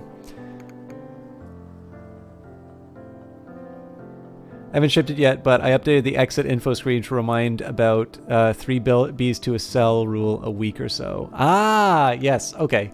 Yeah, I wasn't even thinking of that rule. I might even build another exit.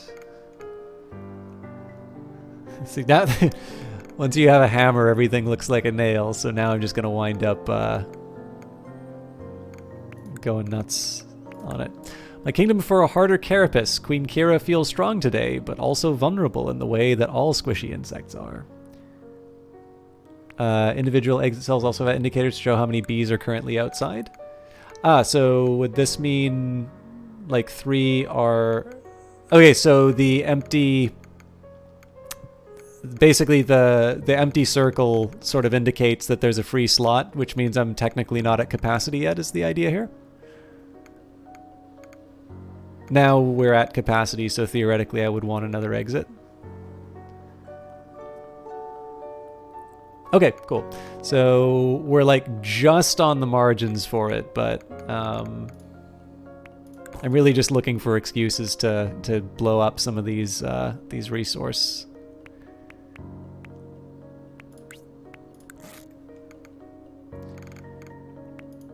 Population decline. The current number of bee sitters appears to be declining and may not be enough to sustain the hive's population. All right, so let's work with that. I can afford to do more foraging. Whether or not that's a good idea is a whole other question, but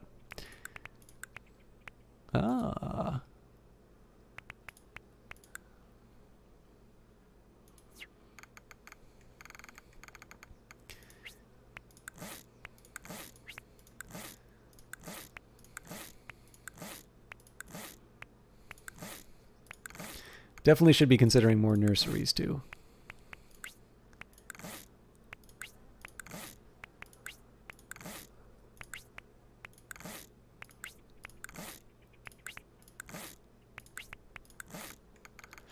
Oh, right. There's the shift button that lets you like remake something too, I think.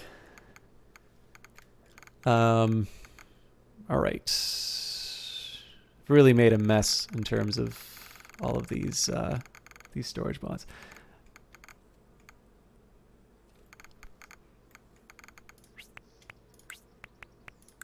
One of the things that's kind of nice, generally for streaming, like being able to click. So I found like one thing in terms of being able to make the game sort of intelligible for an audience. Ooh, windy season. It's blowing a gale out there. Foragers will be able to collect less pollen, but have more time for finding nectar. So one of the things I've tended to find, like for a game like Stellaris, which I play quite a bit, I almost always click and use the menus. If I play privately, I tend to do a lot more like shift clicking and stuff like that, or not shift clicking, but like use a lot more of the key commands. One of the things that really works for me is being able to show a menu. Kind of helps save me the effort of saying specifically the action that I'm taking. I will admit on this one, though, there were a couple of times where I was like, I kind of wish I had like a paint option. And then I remembered, like, it's like, wait, there was an option about the shift. So, but yeah, so this is one of the ones where like I hit my limit. That shift is actually a lifesaver. Because there's the difference between like being helpful and going nuts. So I also think it's a little more self-evident for this game that it's an expansion going on. I'm actually trying to think, what exactly do I want to do right now? I feel like my research is probably the biggest laggard right now, and I'm definitely short on like I'm hitting some resource caps here, which I should probably be addressing. So let's do. Oops. Jelly Refinery. Okay, we've been waiting for this for a while, so let's see what it's going to cost me in terms of space. Okay, that's actually not that bad. So honey and jelly can sort of fold into each other like that. I have a feeling that the upgrades are probably going to be a little nastier, but we'll deal with that at the time. Let's do research. Jelly storage is going to be the priority, but I don't have the resources right now. So let's keep working on these upgrades and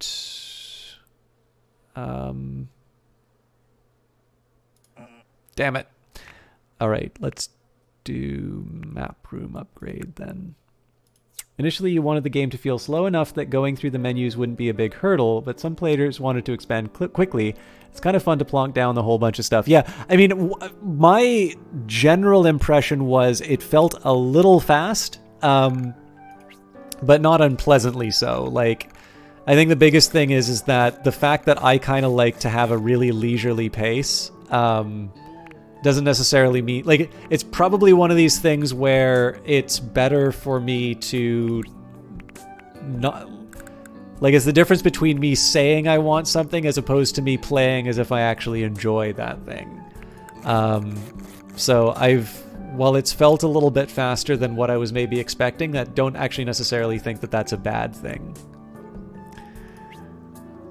Although I've occasionally found myself like reaching for some kind of a, what am I trying to say? Like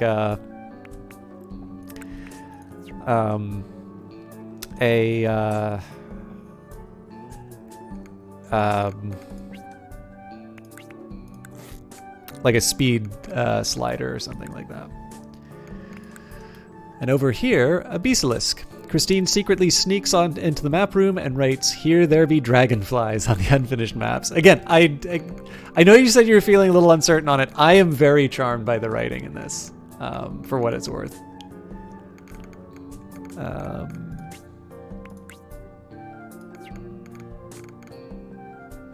Let's go crazy with the map rooms, or not, the workshops.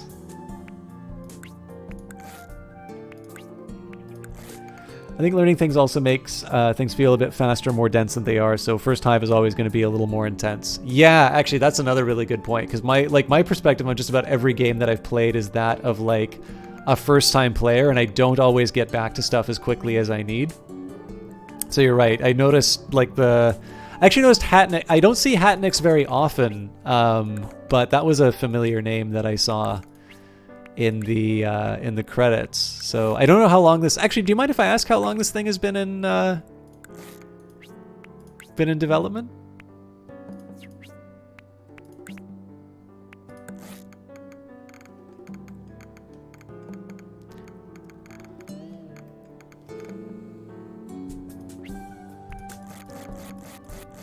Anyways, what I meant by that was just obviously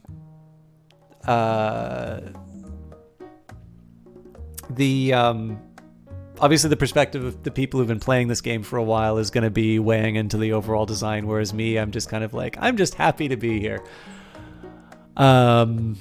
Cheers, you loved writing it. Don't regret focusing on the event vignette text at all. It's just something that stands out anytime the localization comes up. 7 months. Wow. Okay. I mean, so in fairness, I don't actually know how long it takes to produce stuff, but definitely this feels very, very well wrought for what seems to be a relatively short period of time.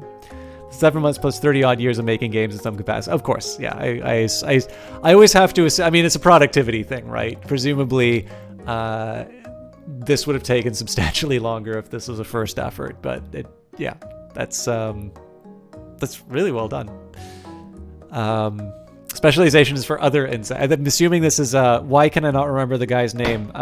Stranger in a Strange Land, Starship Troopers, Heinlein? I think that's a Heinlein quote, or, well, a riff off a Heinlein quote. Heinwing's writing on Heinwing. Okay, I should have just actually read the text. Heinwing's writing on individuality and self-determination has been doing the rounds again, inspiring a portion of the Hive's population to become workers. Cross-skilling never hurt anyone. I expect all of you to download it right now.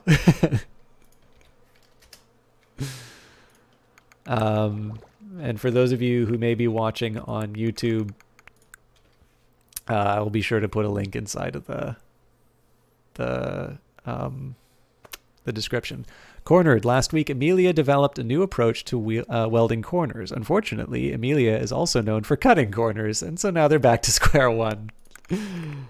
Roll changes, number of bees have switched roles. Okay, so we're short on just about everything. Honey storage upgrade is complete, so let's fire on that. And I want jelly storage so that we can take advantage of, not nectar storage upgrade. What are you doing?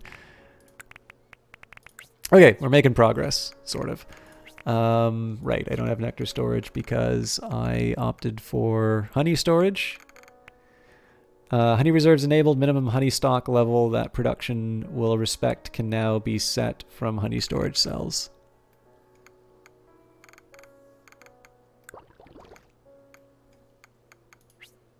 Oh, hang on. I think I get the idea here. So to produce jelly, you need the other resources. So when you were talking about establishing limits and that, I want to make sure that I have enough to actually build other stuff with. That took a ridiculously long time for me to figure out, and I am embarrassed, but my degree isn't in understanding games. My partner Mim and I shared everything pretty equally during the 10-day jam you initially prototyped. After that, I worked on the game full-time-ish for 7 months while she went back to her day job and contributed a couple of event images here and there. That's really cool. Are you going to, do you normally do like lots of game jams, or was this just something, you know, you had the time or the inclination and this wound up becoming something special? This is a jelly refinery, a place where workers can produce jelly for the hive. 3 jelly currently requires 5 pollen, 5 nectar, and 20 honey to create. You can also pause and resume jelly production for the entire hive here. Okay, so this is good to know. Let's take a look at what it takes to produce honey. This is a honey refinery, a place where workers can produce honey for the hive. 3 honey currently requires 5 pollen and 5 nectar to create. You can also pause and resume honey production for the entire hive here. And finally, wax. The wax assembler is a place where workers can produce wax for the hive. 3 wax currently requires 1 pollen and 1 nectar to create. You can also pause and resume wax production for the entire hive here. He brought Peter on board to score the soundtrack around June or July. And then you think most of your larger scale games have grown out of jams. You started your main game. Hive Time was a side project for 70 FPS. I've never heard of 70 FPS.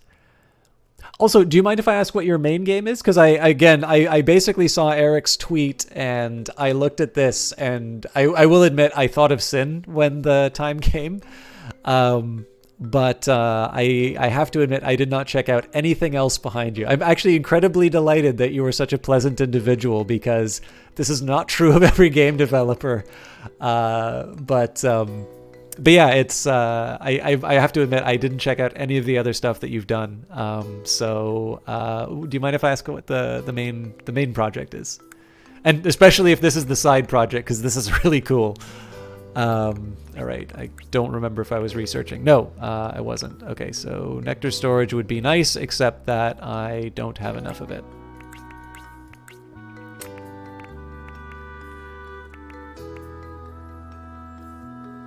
I'm curious if I have enough to... Oh, you know what? We're probably... No, we're still okay with exits. When grubs are asleep, Francis enacts complex dramas with their toys. 70 FPS is where Super Hot Receiver, Collateral Damage, a bunch of other notable unconventional first-person games came from. That's a really great... That was very clearly a very productive game jam. Homoteolysus. You saw the stream name and hope you were really streaming yourself doing beekeeping. I'm terribly sorry. This is a very, very good proxy, though. I highly recommend that you check this out. Your main project is in the Snowy Winter's Wake, a text adventure with a first-person style mouse look controls and an engine for making similar experience. Okay, I gotta check this out. Okay, more nursery sounds like a good idea, but I have the nectar now, so let's start with research and we'll do the nectar storage upgrade. I'm really skimping out on foragers and whatnot, and I have a feeling I'm going to come to regret that.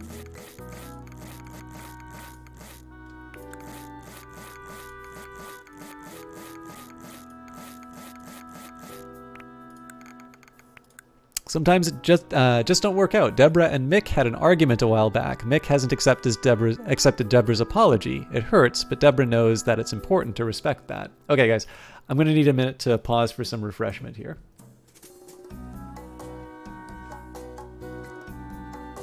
Oh, this is glorious. Thank you so much for sharing this stuff too, Valiant Cheese, because I like following this stuff, and it's just like... anything that creates some kind of a friction between me, like going from this is, you know, something I want to check out to like, oh, do I need to click the link? It's really easy to like buck me in terms of getting something done. So I always say to people, it's like, hey, can you give me a link to something you're interested in? Because I always click on them and put them out. And this is a lesson for chat, by the way. If you want me to check out something, do what Valiant Cheese is doing here. It's really helpful for me. So thank you very much for that. Homoteolysis. I'm sorry, I'm really bad at pronouncing your name.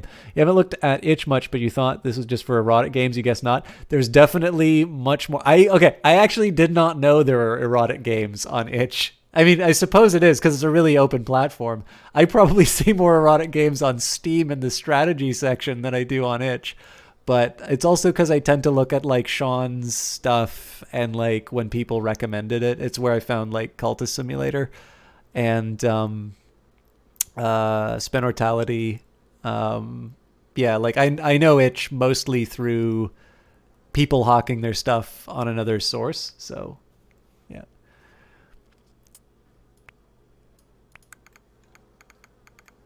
Sean actually talks a lot about how being able to,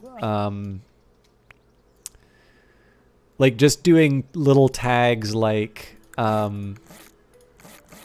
you know, this is enabled for controllers, or, you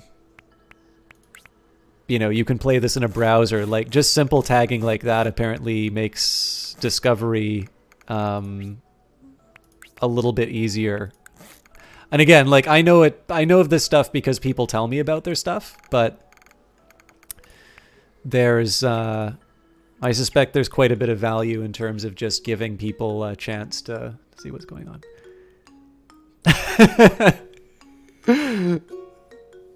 So Sin's apparently found her new her new favorite source. I thought that's why it was called Itch. What, the 7-year itch? No. Midlife crisis. It's the Queen's birthday, and not just any birthday. The big old 1/2, halfway through a Queen's average lifespan. Exciting times, which I'm presumably is the game saying, hey, how's that royal jelly coming, my friend? And the answer is, it's not coming because I haven't built storage. Lesson learned. All right. So I'm not going to be able to expand it into a proper hex this way.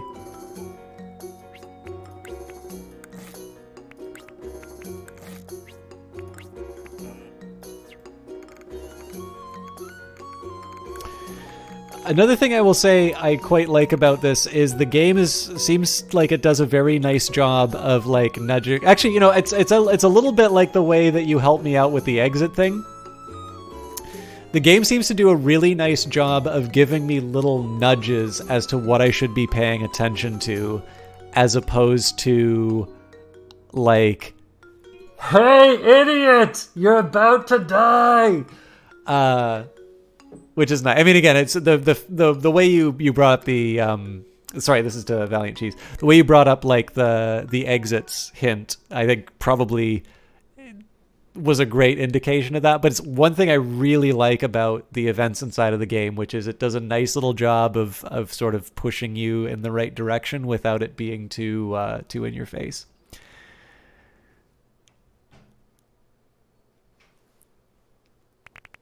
All right. If I can get an upgrade to Nectar, I will. I might be a little thin on it.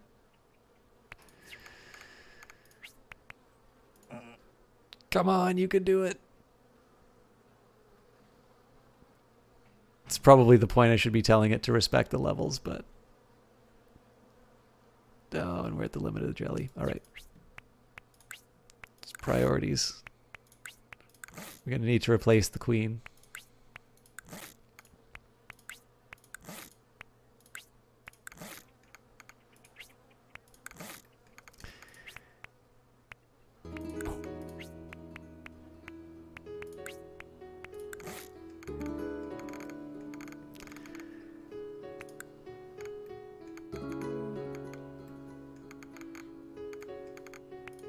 Population decline. The current number of bee sitters appears to be declining and may not be enough to sustain the hive's population. Interesting. We're really hammering the bee sitters. Do I have a shortage anywhere? Not really. I mean, if anything, maybe some more foragers for the nectar? We're certainly nowhere near our caps on just about any other role, which is maybe a bit of a problem, but... Actually, while we're at it, let's just dump a bunch of wax.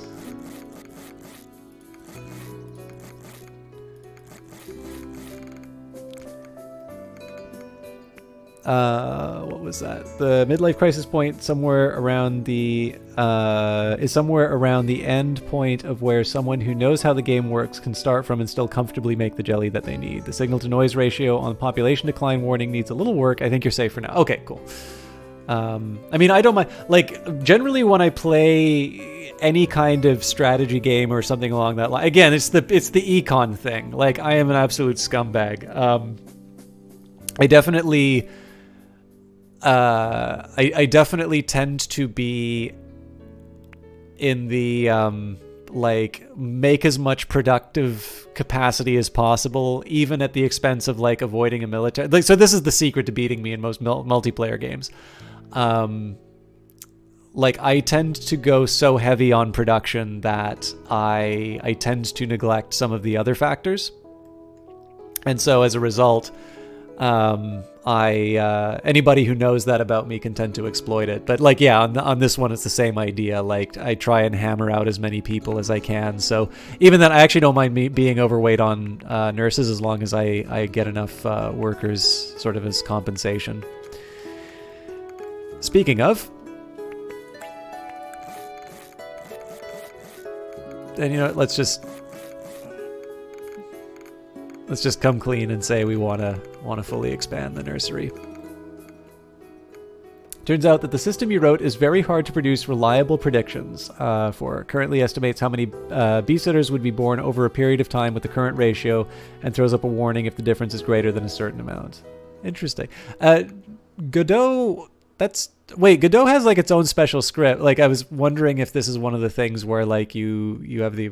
Actually, this might be really disrespectful to do to people. I'm not sure. Like, I know like in some Unity games, it's possible to see the code without comments and whatnot, because that's the way C# is written. I don't know if Godot can do that. I'm just really like, again, it's my inner empiricist. Like, I always love to see the models and the functions that people make for doing that sort of stuff. But maybe you're not supposed to do that to people. I guess there's like obfuscators you can get. I don't know. I'm quickly displaying my ignorance on these subjects. Can't make military units before getting maximum production so that you can make a big military. Yeah, so that's the way I always look at it, which is that so long as I'm able to defend what I have long enough, you know, the industrial base is enough to overwhelm the opponent. But I also know in like Stellaris, there was a really very straightforward strategy, which was you invest heavily in your military at the start. You beat up, you know, your neighbor, take their lunch money, and you have an even bigger industrial base because you just conquered another civilization within the first like 20 years.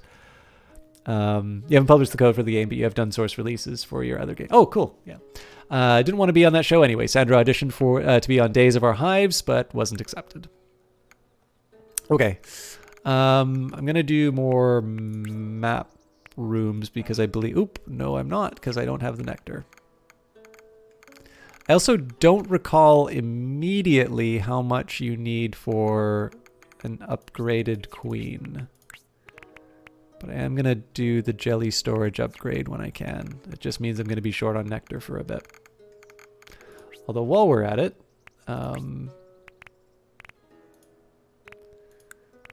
do some exploration. I've got 3 unallocated.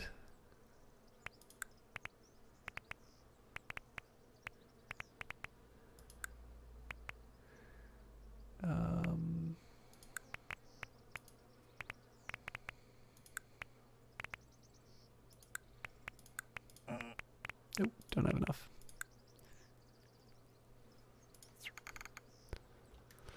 Oh, click on the throne room. It'll tell you what you need. Oh, I didn't even hit the upgrade. Okay, this explains why I didn't have those upgrades. I haven't actually upgraded the throne room yet. Okay, this is the throne room, the core of your hive, and where the queen hangs out to do her queenly things. If resource storage rooms don't exist, bees will drop resources here. You can also spawn a new queen here before the current queen dies if you have 600 jelly. Okay, we definitely need to get ourselves to go. And I think I'm finally going to set levels at, say... I didn't actually want it to be 20, but sure, let's go with that. Actually, let's just make that 20 across the board.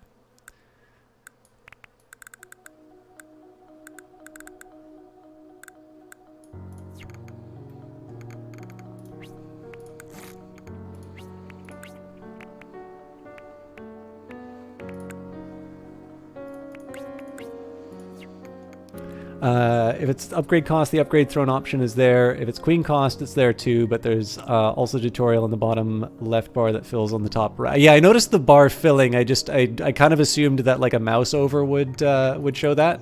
Oh, bloom depleted. A hybrid pollen nectar bloom has been exhausted in a selected foraging zone. Well, that's fine because we're still going to use that. 7 new research options are available. Yes, let's take a quick look at those right now. Okay.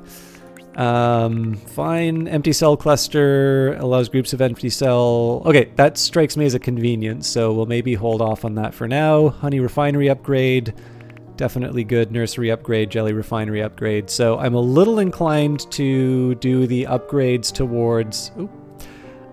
towards specializing the resources I have right now, especially because that'll help me do some floor planning.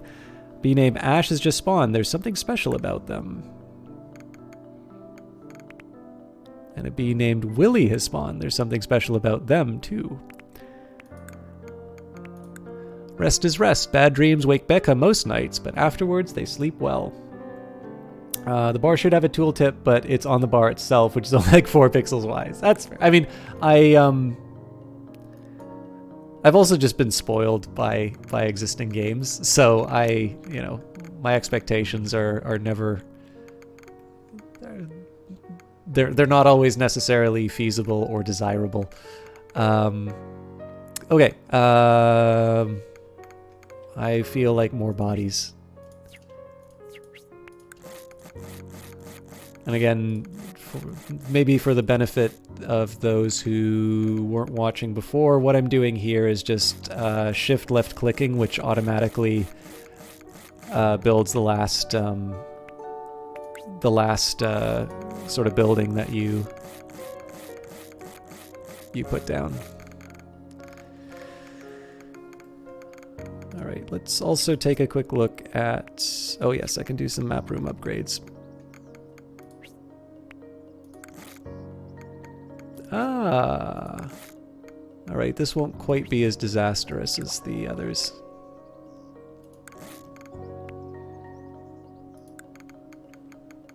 Okay, I don't think we'll have enough for the jelly storage quite yet. Oh yes, I was going to take a look at what these different, okay, we'll do Hive Life first. I hear it's a good flick. Some days Queen Kira just wants to take an evening off and watch Stinging in the Rain.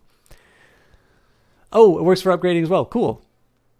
If you go to inspect mode space and then click on either of those special bees, there's some extra options. Cool. I always thought that it was just pause, but it actually says over here, mouse over bees to inspect. So let's see if I can find, one of them looked like they had a beekeeper hat on.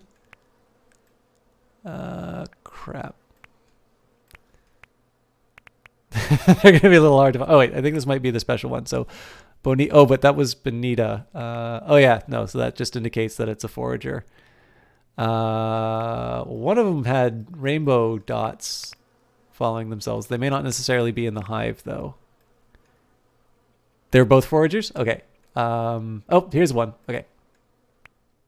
Ash. Age 106, young. Role upgraded forager. Dropping off nectar storage upgrade. Lifetime info. Oh, this is so neat. So this is true for all of them. Let's customize. Oh, man. I had no idea. Okay, no, so it looks like it's only specific ones that you can do the customization for.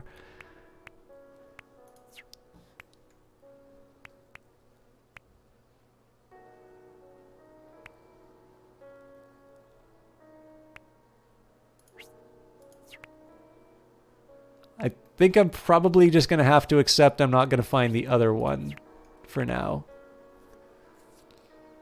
Oh, so they both have a part. So is it both the same? I definitely found Ash. I just don't know about the other one.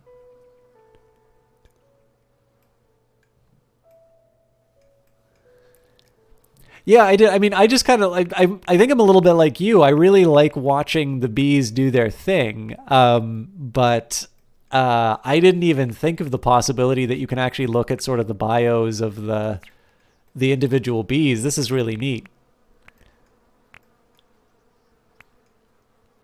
Okay, I'm going to give up my quest for this other bee for now, just in the interest of trying to find some other production to do, because I'm definitely in need of a shot in the arm as far as jelly is concerned. Special bees live longer than normal bees. Normal bees only live for 90 seconds, and they have higher efficiency than regular bees as well. They're the only bees you can directly set the role of, which can be useful in certain circumstances. And the Isaacson says, you like it when the bees get pollen stuck to their legs and floof. You're talking about real bees, right? Or have I been completely missing the animation of the existing bees? Okay, can I read these? Pollination available. Pollination teams can now be sent from map rooms to foraging zones to increase foraging yield. And new research, bigger baskets. So let's just take a minute here and see. Okay, so Royal Apprenticeship decreases the cooldowns between spawning queens, increases construction and research speed of all future builders, increases the amount of resources that future foragers can carry, and provides 2 positive effects and 1 negative effect per queen and all future queens. Nice. All of this is very good. Let's think about how we produce more, though.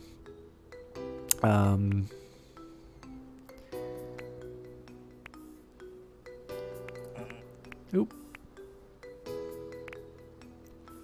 Okay, so my nectar really leaves something to be desired.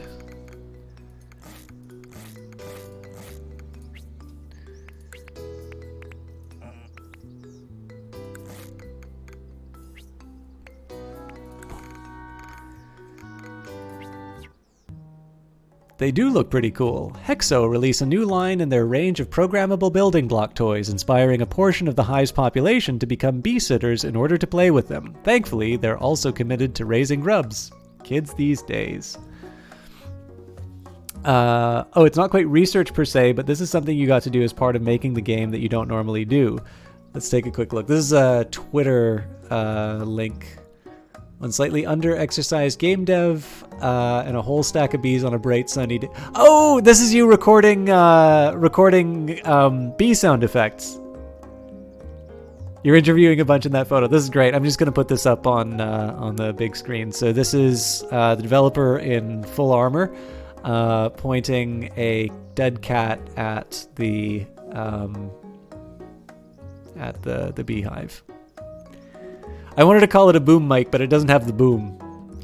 Out of curiosity, I'm a little curious about this act because I've only ever used these things. Okay, so I've only ever used these things. I was a sound assistant for a couple of days while I was trying to get a camera gig. I was always under the impression if you held like the grip, you would hear the sounds of like moving the mic and stuff like that, which is why we always had it on the big poles. But is that not the case?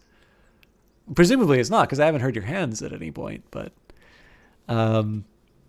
that's neat. I've actually never been this close. DOP that I worked for had an apiary, and he always brought in some honey. Like he'd always sell it to the crew, like super cheap. It was great. There was one that was sort of near some blueberry fields, and like it wasn't like it tasted like blueberries, but you could tell the difference. That's all I've ever experienced. But I never actually like got to see his. I never actually got to see it myself. I just enjoyed the product. So, visiting local honey producers was high on your wish list for the project. I'm really happy to have had the opportunity to do so. And inside the windshield is a shock mount. Okay, cool. Again, like it's just one of these things where like you learn one thing one way, and then you immediately assume that it's the only way, but clearly that is not true. So it just occurred to me any attempts to upgrade the wax building is probably gonna be very sad. All right. Anyways, let's keep at it. Defenders depleted. No forager worker bees are foraging in dangerous zones. New defenders will be deployed as they spawn up to the current target of 3. Okay. Role changes. Okay. Right. More nurseries. And so many forums. Queen Kara has a considerable amount of paperwork to do today. Honey varietals are serious business for a mead maker. I've never had mead, Lord Prettybeard, and also welcome. Okay, I don't think I have any research going on here, so let's see. Nurseries should be pretty high on my list for upgrades, but that's right, we're short on nectar. And I would have thought foragers would have solved the nectar problem, so let's work a bit on our population numbers. Let's boost that a bit more. Actually try 30. There's actually no point in me locking that right now.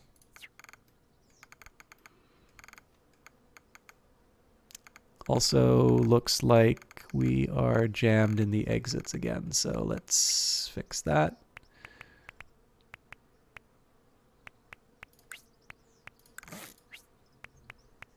This is just preempting upgrades and whatnot.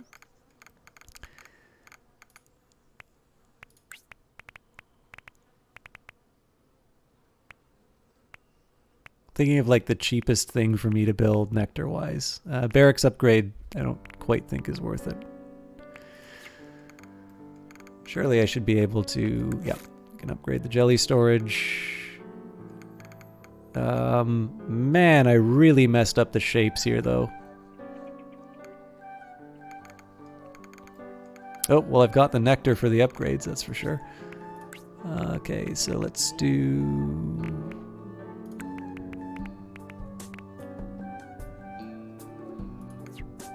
I love lavender. Oh, you got a lot closer to those hives, but Mim was too busy having her own adventures to get photos of that. Let's, again, we'll take a look of... I don't know if I'm going to be able to show... Okay, this is a mostly white page, so just keep that in mind if you don't like sudden bright flashes. I got a really angry direct message the last time I did this, so consider yourself warned. I bet I can, yeah, we can zoom this in. Oh yeah, sorry, this is the whole thread. So heading down to local honey farm to do some field recordings. Fingers crossed for cooperative bee friends. Bee emoji, game dev, indie dev. This is the photo that we just showed. So incidentally, this is at Valiant Cheese. This is the developer of the game, and very pleasant chat presence. I have no idea. Did you know that SmackDown is going on? I didn't. I visited R. Stevens Apiarists, leatherwoodhoney.com.au, and Melita Honey, melitahoneyfarm.com.au today. I was mostly there for sounds, but I got a couple of nice shots too. These are really nice photos.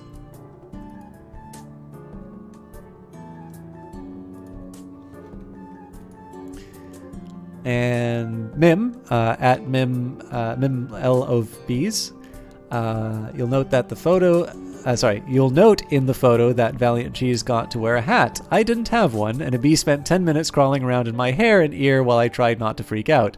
I love you, bee, but respect my personal space. How big bees feel when they fly past you. Oh, hello, bee. How big bees feel when they're on your ear. Hello, can we be friends? What is here?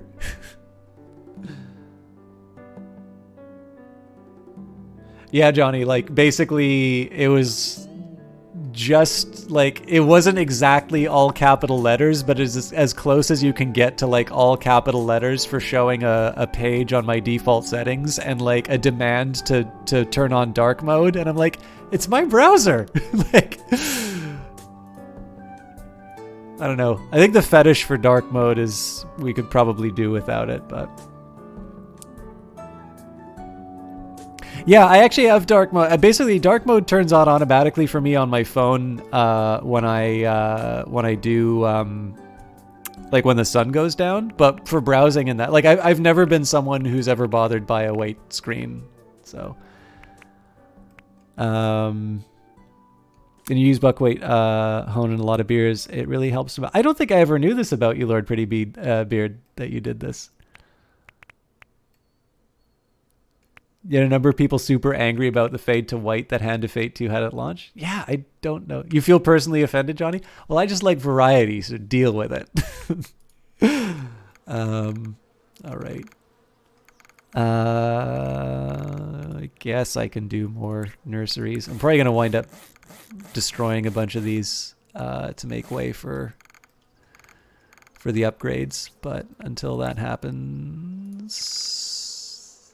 I also need to start building like more things for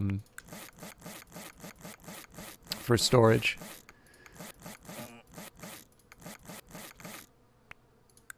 Okay, nursery upgrade is complete, so let's see what the shape looks like. Okay, so this won't work because of the exit, but that's an easy one to fix. So sorry, exit.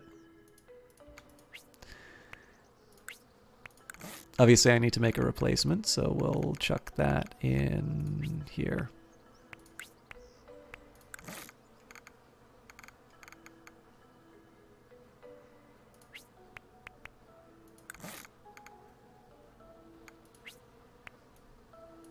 Okay, we're short on nectar for that. I'll add another exit.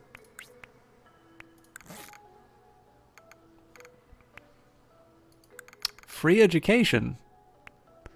This game sounds like communism.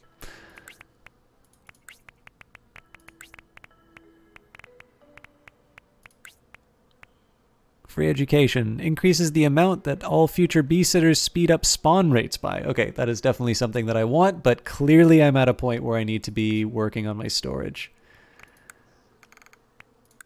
Parry, parry, thrust, thrust, good. When nobody's looking, Lee likes to duel Brett with rolled up maps. Valiant Cheese says, I always felt that it was really nice use of film conventions. Fade to white often suggests memory transition, but for some players, it apparently literally melted their eyeballs or something.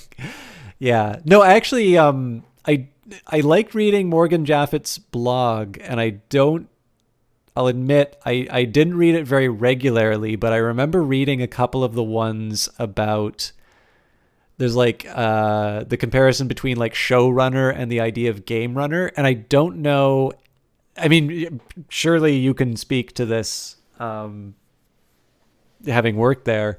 But like there's definitely something in terms of the Hand of Fate games. I always sort of got this impression of like a certain cinematic element to them. And it was like, it's not like, you're sitting down and there's a cutscene and they're using a lot of film conventions, but sort of always these little touches of like, oh, that was like a nice little transition. Like it's sort of picking up in a certain sense the grammar of the way that some of these shows work. And I always sort of wondered if that was intentional or just kind of running into, just again, because if you watch a lot of movies and you just sort of get familiar with it, you start seeing it everywhere. But it sounds like a lot of that was really, it sounds like a lot of that was intentional then. I think Morgan has experience in film or TV, but he's pretty conscious. Yeah. Well, I mean, again, it just sort of seems to me, again, I'm sort of speaking out of turn because I don't know anything about game dev, but I have to assume to a certain extent, because we have been sort of weaned on this whole weaned isn't the right term, but like basically obviously an audience watching something from the 1970s, if they were watching any show today, it would seem like the most avant-garde, experimental nonsense, because we're really good at processing images. Like 30 seconds now is a luxury in terms of being able to do a television commercial. And it just seems to me that games, being very visual themselves, can tap into a lot of shorthand that exists because we've been consuming images for so long. Now, if games don't move past film conventions, then all that they're going to be are films without the advantages of things like forced perspective and whatnot. But it also sort of strikes me that going the opposite direction and not taking advantage of the fact that we're all very used to certain things meaning, as you say, like transition to white usually meaning some kind of memory or something that's going on inside of your head. I think people not taking advantage of conventions like that just means that you're not necessarily able to be as terse in some of your communication as you otherwise would be. Yeah, of course. I'm really bad at it. As soon as I know a name, I kind of always associate it with it. But Sean Defiance, third founder and art director, likely had a bunch of influence over that stuff. Not to mention a couple of dozen other people working on the game. Yeah. Well, I also have to assume, to a certain extent, like, even if there isn't like a team meeting in terms of which people, I'm assuming it's just like any other job. Like no one person has all the good ideas. But instead things are sort of amalgamations of individual decisions made at a given point. I'm assuming to a certain extent people's people's own familiarity and tastes are going to put some kind of a stamp of authorship on what they do. Isaacson says even just commercials from the 80s and 90s are vastly different from the ones today. When nobody's looking, Lee likes to duel. Oh yeah, sorry. I'm spending too much time projecting my opinions out into the internet and not enjoying this game. Okay. So again, I got to think jelly production has to be sort of priority number one. So let's start getting some upgrades in. Also, I'm now seeing the sense of the empty cell cluster. So let's get that built right away. And let's see where I can start sticking in some more storage containers. Oh, also, let's try and sneak in a few more nursery upgrades. if I can prioritize it, I want to try and take advantage of anything sort of around these stumps and things that are limiting my whatever happened to star wipes. They're acceptable, but only ironically. Take a look at that bee activity screen on the upgraded throne room if you haven't already. Let's take a quick look at that. A guild of carpenter bees is touring the Hive's area, hoping to look to raise its profile by offering resources and seminars on wax best practices. So sounds nice. Bee activity, active bees, idle bee. Ah, okay. So this is where I'm screwing up on stuff. Looks like we're back to sort of efficiency, but not really. Working bees can take on several roles within the hive, with foraging being the lowest priority. Workers will only be idle when unable to forage, which may indicate too few exits. Cool. So I definitely saw a lot of open circles for a while, but it looks like we do wind up with these sudden gaps. I'm going to get a couple more upgrades out of the way just while at the very least, I want to try and get the area around the logs sort of taken care of. Then I can worry about the rest later. Wow, we have these sudden drops. I'm curious. All right, you know what? These are like the cheapest things in the world. If anything, I should have a surplus of them, not a...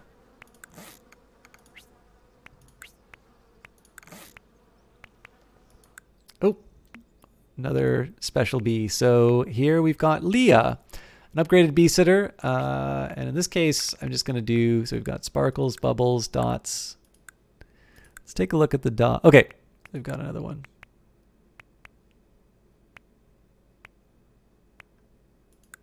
Does this just go back to what it was before? Not sure.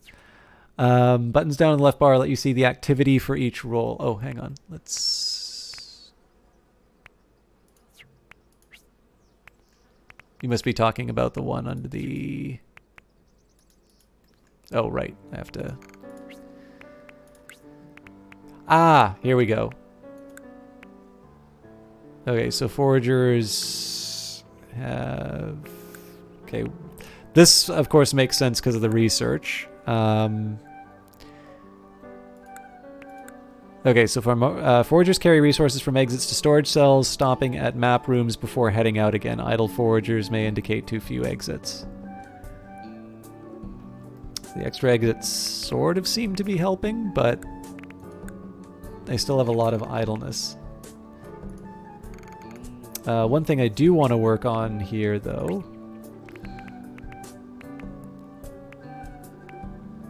Alright, so create high yield resources within a zone. First thing I'm going to do is start allocating zones again, but we need to explore them first, so...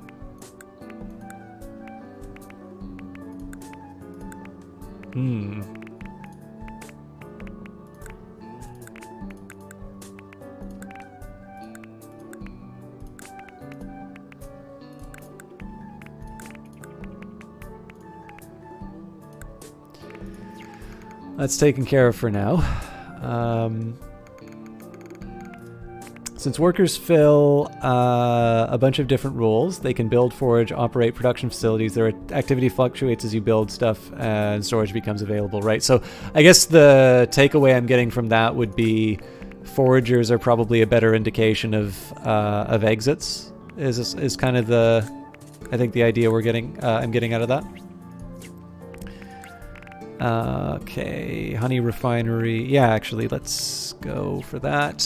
And I need to really, really focus on production. So I'm not at the cap of anything yet. So let's go for some jelly storage first. Nope. Let that run for now. As far as other upgrades are concerned, let's go for... Yep.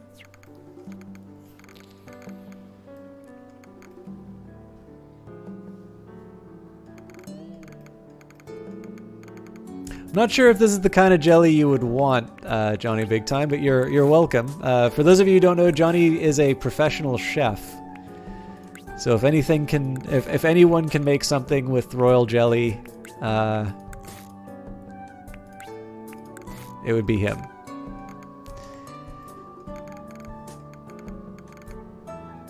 Did I get rid of my... No, surely there... Okay, yeah, no, here's the wax.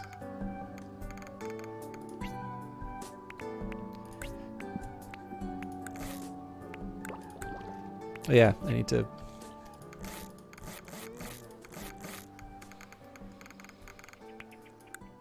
Okay, upgraded honey refinery. Let's see what this costs me to upgrade. Exact same, it's just I don't have the resources to upgrade it. But good to know. Let's go for... Oop! Like the tiny, deadly wind. Ninja fruit flies have attacked an undefended area of the hive, leaving only the smallest of footprints and slight depletion of honey reserves. Alright, so I'm gonna guess that that is a story saying that I don't have enough undefenders. I obviously have a lot of foragers.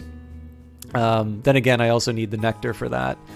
But I'm taking that as an indication that I need to bolster my defenses. Although I think I'm going to try and accomplish that through upgrading my barracks over something else. I know you can buy royal jelly, but I'm not sure for what purposes and properties it has for cooking, though. Aizusen says, I'm not going to say where your mind goes when you hear the words royal jelly. You are obviously jealous of the fact that Harry and Meghan have decided to quit their family in order to spend more time with their business, right? You might want to have a look at the distribution of defense coverage in the defense screen as well. Now actually this is one thing that was a little unclear to me. I didn't think I could change this. Oh, hang on. So it's the idea that I have to build barracks in like different parts of the hive? Is that the idea? Because I noticed the change for this is the shape for this has changed.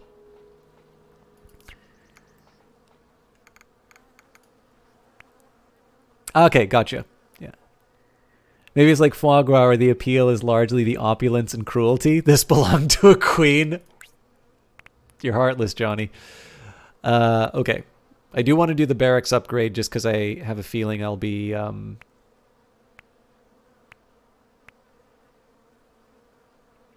Actually, also, what are we looking? I don't know if I really want to... There's a side of me that wants to go hard and just force the 100 on the reserves. I think it's a little aggressive at this point, though.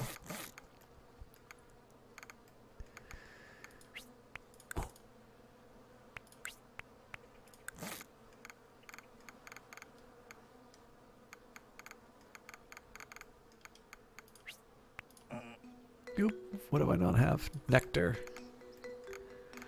We're getting close to the limit for our foragers, so I think it's just the fact that we're using so much of it in production.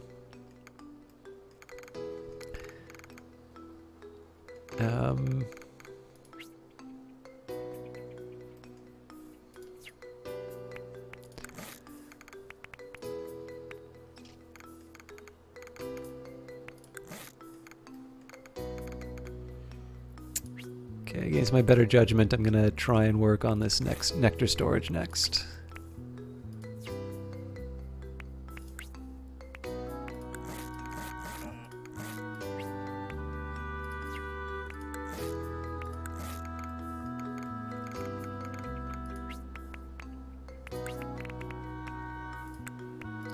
There we go. It'll pop on the cells that the barracks cover. Oh, that's a really neat little feature. I didn't even think to check that. I'm sure I noticed it before. I just didn't. Okay, that changes quite a bit for me. So I'm sure some of my clustering here is gonna hurt me, but I can try and realign at least a few of those. What am I doing?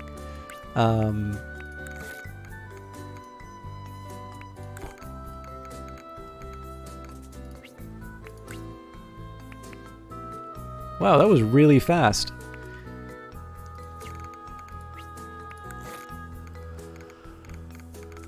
Okay, So what does it look like when I upgrade you? Okay, so it's 2 down.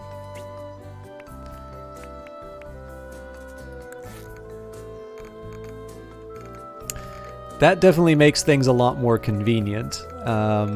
So put an exit in here.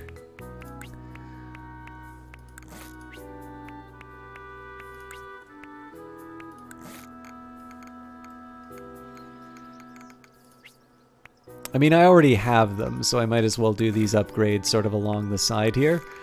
But what I might do is I might sort of I might try and distribute these a little bit better.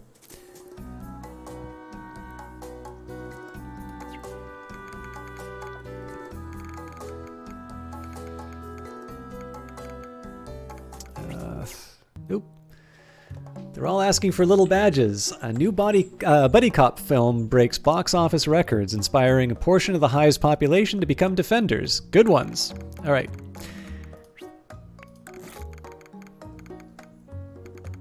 Oh, I think I screwed up because I'm not going to be able to upgrade this one. Or can I? Nope.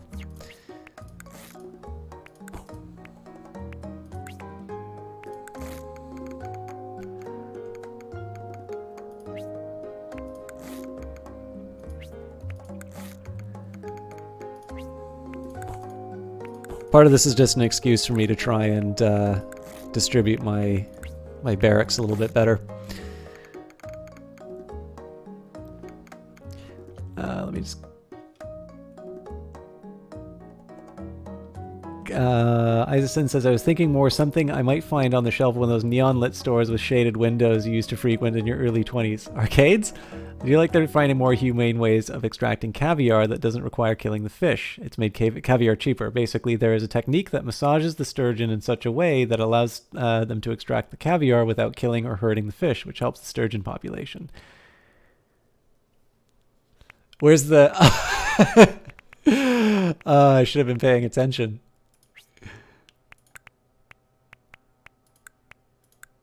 Let's see if we can get them to rotate. Oh no, actually I don't need to because we can just hit follow. Nice.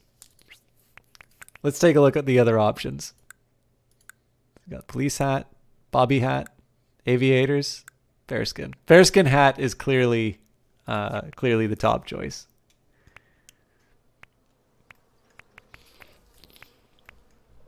Sorry, I'm too busy like trying not to keep the wheel. I'm trying to keep the wheels on, and I'm completely ignoring all the nice little touches.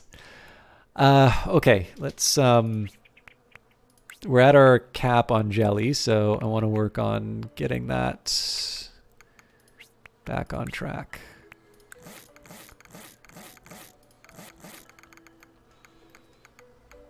We're also getting close to the limit on nectar. Now, I don't really see a whole lot of use for these, so these will become new exits. What are you doing?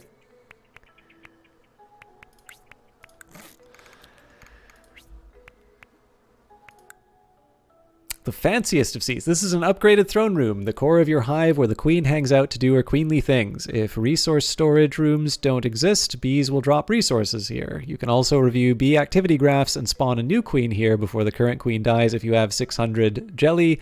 And I actually don't want to take a look at the life of the queen because I have a feeling that will be very depressing. Okay, so clearly the exits are helping. I really should be upgrading my my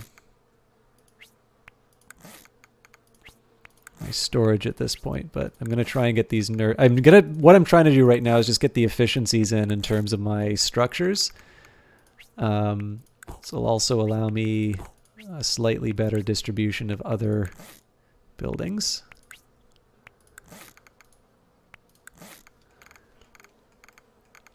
And then we can set about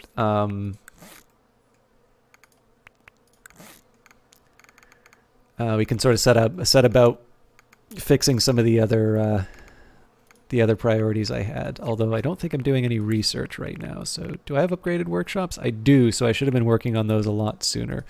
I don't exactly need a better wax assembler, but it'll help me make the most of my... Oh, hang on. Upgraded workshops, they're just single? All right. Oh yeah, I forgot. All right, there we go.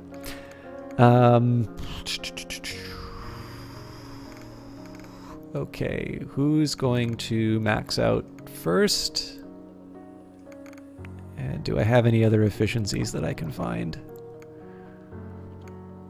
Okay, so I don't think any of these nurseries can be upgraded. But, oh, this one's just shy of it.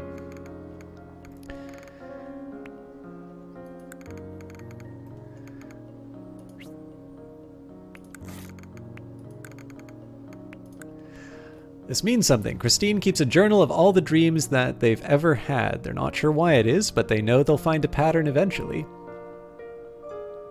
What else do we have to say? Like many things in this game, the little touches are optional, and it's up to you to focus on the bits you find interesting and rewarding. You better produce more of the Queen's jelly, or she'll have our heads. We're painting the roses red. Shift works for upgrades as well, which can be handy for positioning without the radial menu in the way. Yeah, I'm really bad. For some reason, like in the back of my head, I know it, and then sometimes I just completely forget to hit the button. So how much longer until Macaulay Culkin runs into this hive and we get to sting him to... What? What movie are you referring to, Johnny? Okay. Where am I going? Yes. Who do I want to upgrade? Well, Jelly I want to upgrade first in all cases. No, sorry. First thing I want to do, I want to see what my defense coverage looks like. Okay, so we're a little more covered. We also have a surplus of foragers that I can... Oh, first of all, we can do an upgrade. We've got a surplus of foragers, so I should probably... Okay, we don't have anything allocated right now, so let's do some pollination. Okay, we don't have any more pollen to work with right now, so we'll just leave that for now.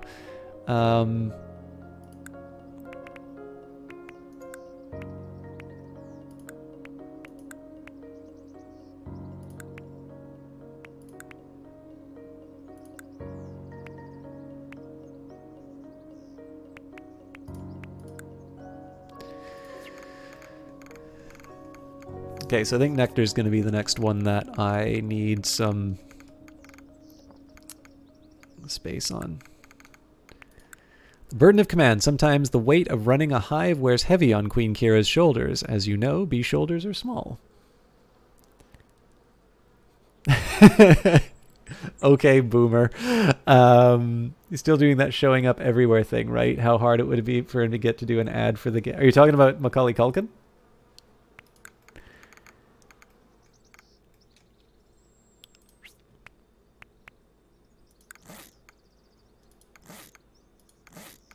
I probably should be a little more thoughtful in this placement, but I'm just going to take advantage of the fact that I've got lots of wax to abuse.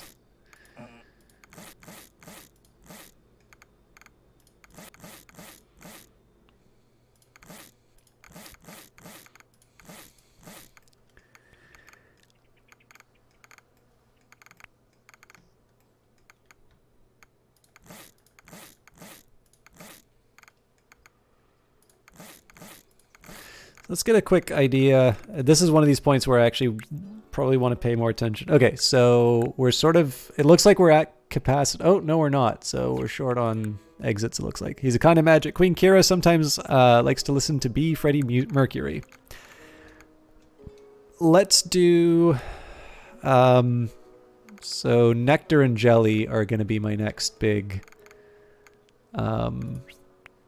next big priorities. Let's take a minute here and put down a couple, well, that doesn't need to become an exit because that can be a home for some jelly.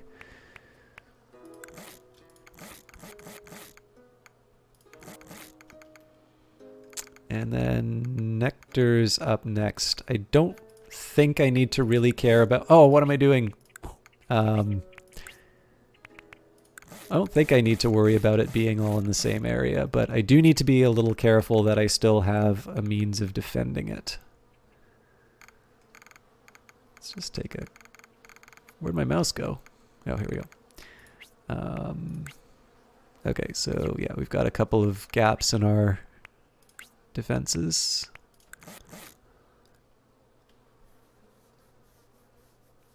Yeah, I think so. I really like reading them though, so it might be true. Nobody knows much about rust. There's a rumor going around that they might be 3 ants in a trench coat. I still like reading them though. They're fun.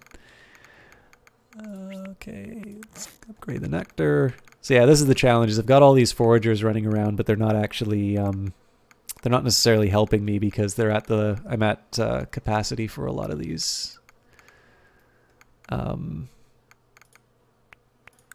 For a lot of these upgrades. Also, speaking of which, we don't have any research going on right now. So jelly refinery, where... Okay, let's start with the hunt. Oh, we've already... Wow, okay. Upgrading the honey refinery it is. Music, again, is really, really nice. I think I also particularly like the variety in it. Like, this is just a very nice atmosphere. I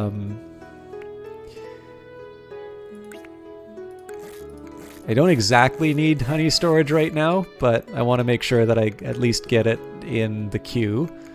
Definitely need more nectar, though, so...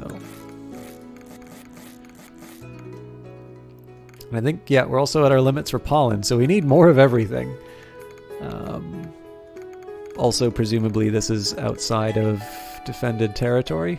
Nope, but the lower areas are, so let's get some... Is there anything fancy I can do with some soldiers? Well, this can become another nursery, so we'll set up for that, and then we can get a nice little... Oh, wait, but that's a barracks beside a barracks. What am I doing?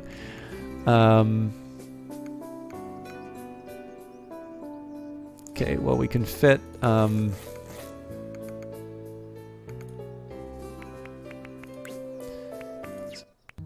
selling these fine yellow jackets. A performing Wasp construction crew held several shows near the Hive recently, inspiring a portion of the Hive's population to become builders. They're not too bad at it.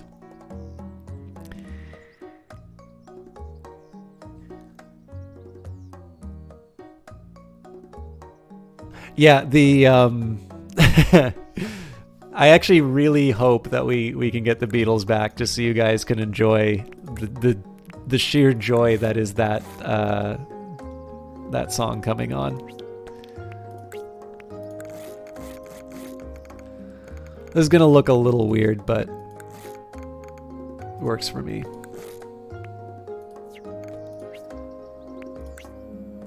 We still have undefended...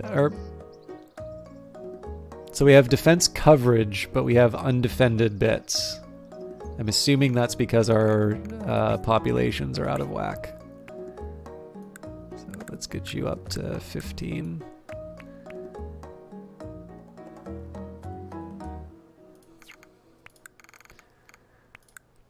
Flavored is better than plain. Cam has been lobbying for strawberry flavored jelly for a long time, but every bee thinks it's a bad idea. When you're about to wrap up, I'll try to remember to point you towards the extended version, or the full version. I'm not sure which one we consider. So funny thing, actually, Valiant Cheese, is I normally finish after 3 hours, but there is no way that I am finishing before we get to either the end of the Queen or we come up with a new one. I'm not deliberately sabotaging the playthrough. I do actually want to... I do want to keep the Hive going. I know I'm going to need to make some more production at some point, but right now I'm a little focused on trying to make sure that everything doesn't... I kind of have everything else in place. All right, how in the world am I going to sort out my... Yeah, none of these are going to work. So...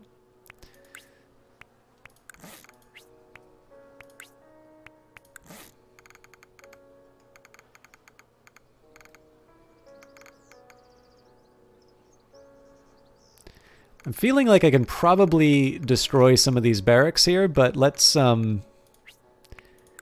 think I'd much rather, like, break them as I make them. It helps me express myself. My skelf. Cat makes a lot of typos accidentally, but pretends they're on purpose. I own all my typos in Johnny's chat. An alarm just went off on Mim's phone, and it's that song. I don't want to steer you away from exploring what you want to explore, but it's prompting you to feel more like more production is a good idea. So essentially, it's the idea. It's just because relative to all the other buildings that I've built, I've only got one of each, kind of each producer right now. I'm getting at my caps on jelly, but essentially what I'm trying to do, let's actually take a look at my life. Okay. So essentially what I want to do is if, right now my aim for a new generation is to get my jelly up. Obviously the jelly is going to be filled up as I continue to build storage. But I'm trying to kind of balance the two of, increasing the rate of production as well as my ability to store it. So essentially at this point here, it's just mostly I want to have the, like, I know I'm going to be making the bins for it, but I also want to like fill those bins as quickly as possible. That's really the only justification I have for it.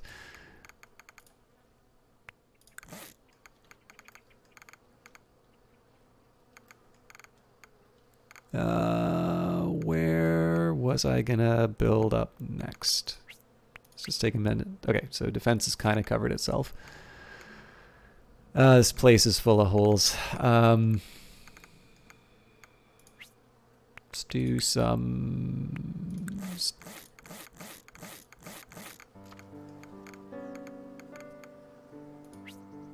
Actually, you know what? We'll just do 2 jelly storage here.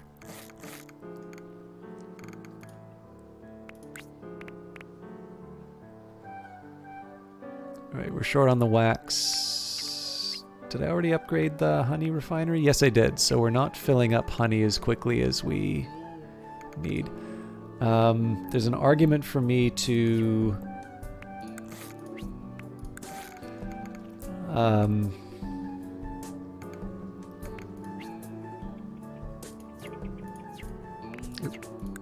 It's also giving me a chance to check out chat. I see some people start by building 2 of each production facility, and I always wonder how much of that is the genre convention and how much of it is the game. Yeah, I mean, I'd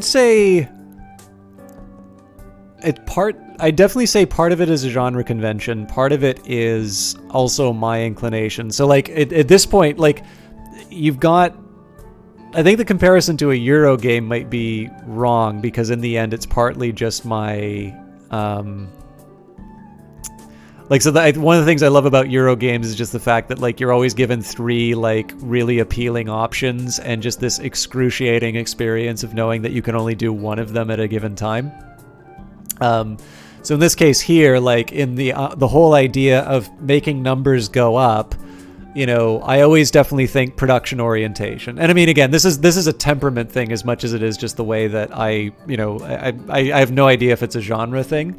But like I'm taking a look at the number of bees in the colony and I'm like, well, clearly I can get more bees because, you know, wax and pollen and nectar. Now, of course, I'm at my limits in terms of nectar and pollen. And right now honey is the thing that I'm sort of lagging on. So I'm like, okay, well, maybe I need more honey. But like generally I sort of take the idea that if I'm lacking something, one of the sometimes it's a matter of planning. So obviously having enough honey in reserve is a way that I can get past some of these bottlenecks. But I definitely have an inclination which says, yes, but if I produce ungodly amounts of it at any given time, then I don't need to worry about messing up because I'm just going to be producing super amounts of this given resource. So, you know, this is probably my inner economist thinking of eternal growth and whatnot, but... for players who haven't discovered resource reserves, multiple production facilities can gobble up resources super fast and make it a little harder to stay on top of things. Yeah, so I'm definitely aware of sort of the balance. So like I know that my honey is falling likely probably due to my jelly. But of course, my jelly is like priority number one. I think we're now at the 600 storage, so I sort of know over time we're going to get to where we need to go, and it's really just a matter of making sure that we produce enough jelly in time for Kira to survive. But the fact that I see like my honey is really struggling in terms of production, that's kind of the time where I'm thinking, okay, I need a new honey refinery, and that means that I need 5 pollen, 5 nectar. Well, nectar and pollen aren't exactly the thing that I'm really struggling to hang on to. So that's kind of what's going on in my head while I play this.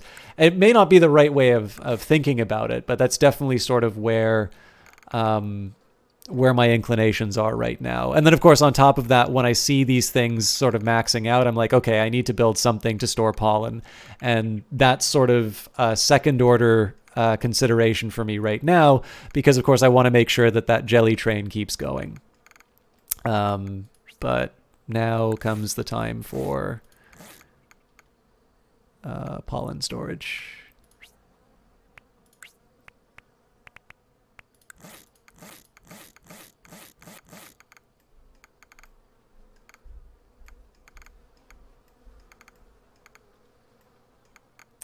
I will admit, there's a side of me that's very neurotic and sort of thinks like, oh, look at all this, look at this mess in terms of where everything is.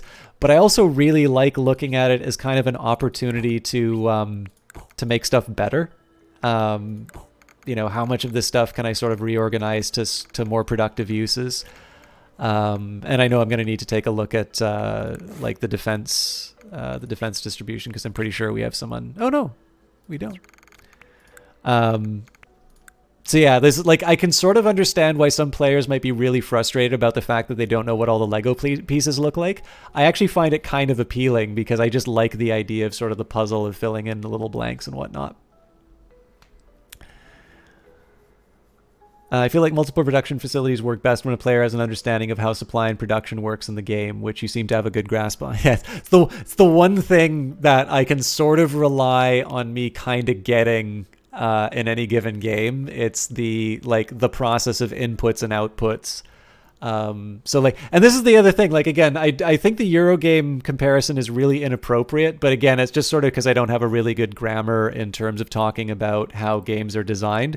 But like, one of the things that's really appealing to me is when I think of the number of fires that I'm trying to put out. And this is actually why I'm like massively disrespecting like the art and the like all of the extra little bits inside of the game here.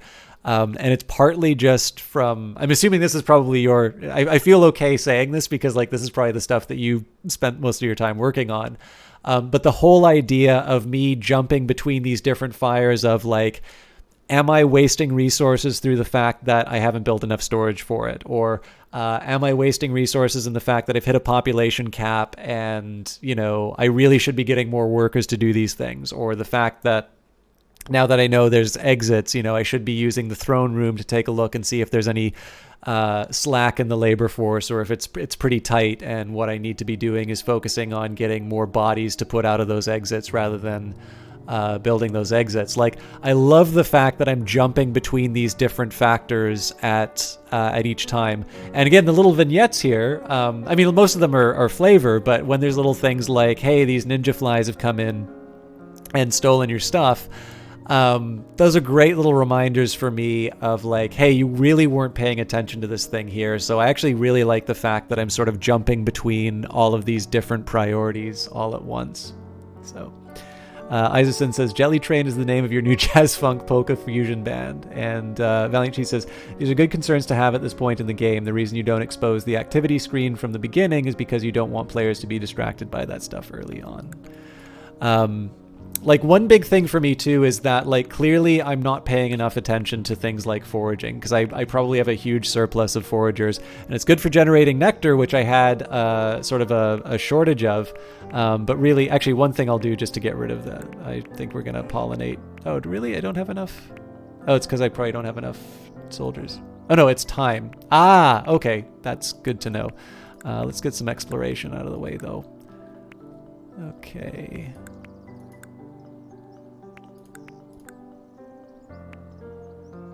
I think I'll leave the foragers alone for now.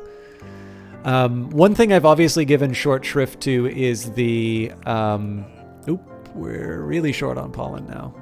Well, that shouldn't be surprising, though.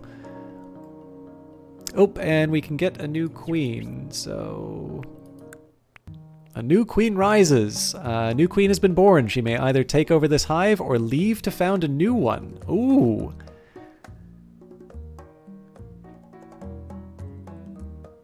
Oh, did you spot what type of flowers are in the bottom right there? No, I just saw that they were a type of flower.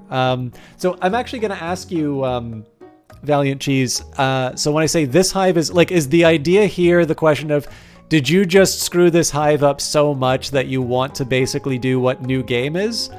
Or is there a different, reason to say this hive is good or new hive time? Sorry to ask for insider information, but I don't want to lose the map to take a look at the flower types.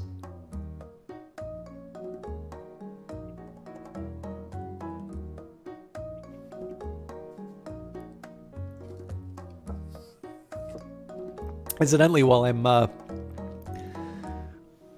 taking a minute just to look for any answers in chat, people who are watching, also this seems like a really good time to... We can drop that there.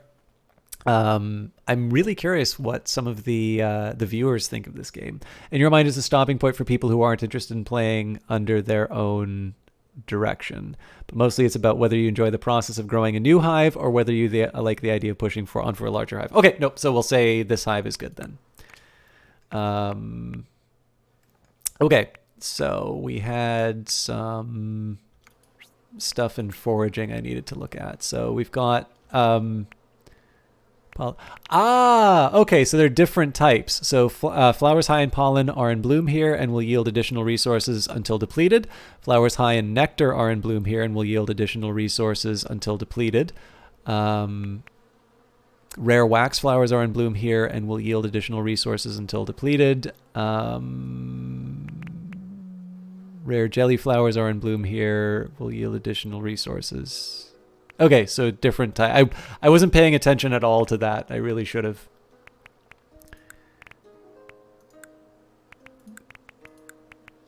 I need to remember to take advantage of pollinate more often. So, and sorry, you say the Royal Decree Bees upgrade make the new hive choice a bit more interesting too. Okay, cool. So it sounds like kind of the idea. Like for me, I might be getting really close to the end of the stream. That's actually really weird how that I managed to get the new queen done in time for the 3-hour mark. I'm going to keep going with this for a little while though. So that's actually really neat that we kind of landed at the usual ending time though at the last second. What else was I going to say? Yeah, I mean, part of it is just I clearly kind of dropped the ball on some of the upgrades, so I sort of want to see where it goes with that. So yeah, it basically sounds like it's like if you're... I actually had a friend who played Civilization. I never understood playing the game this way, but people should obviously play games the way that they want to, where basically whenever they encountered another civilization, they would stop the game and play again because... For them, they really enjoyed the process of making civilizations, and they did not enjoy the process of like unmaking civilizations. So whenever they encountered someone, they always viewed them as a competitor, and they did not actually want to have to deal with the competition parts, which I thought was so interesting because like I do like a more kind of passive approach to civilization. But I actually find it not as interesting when I don't find it as interesting when I'm on my own. So I don't know. I guess the start a new hive button is a little bit more for my friend who doesn't like breaking civilizations. All right, let's take a look and see what kind of upgrades we have. Okay, so it looks like we've got, most of our cell upgrades, but not all of them. We're definitely short on the honey, so let me just double check that I'm getting this right. Okay, so yeah, we definitely, so it's 20. Oh, okay, so the upgrade, we didn't do the upgrades, so that's one thing. We're definitely chowing down on pollen, but I don't think that's enough to explain where our I don't suppose there's like a list in terms of where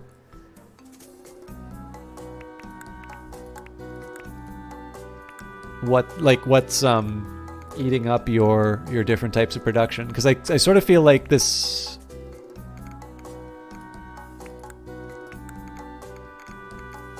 It's like the maintenance of certain buildings. I kind of feel like my pollen is going away at a rate higher than what I would have expected. You're like that actually. For yourself, I honestly think it just comes to being back. See, this is actually the really interesting, because for Civ specifically, like Civ has 8 difficulty levels or something like that. And the,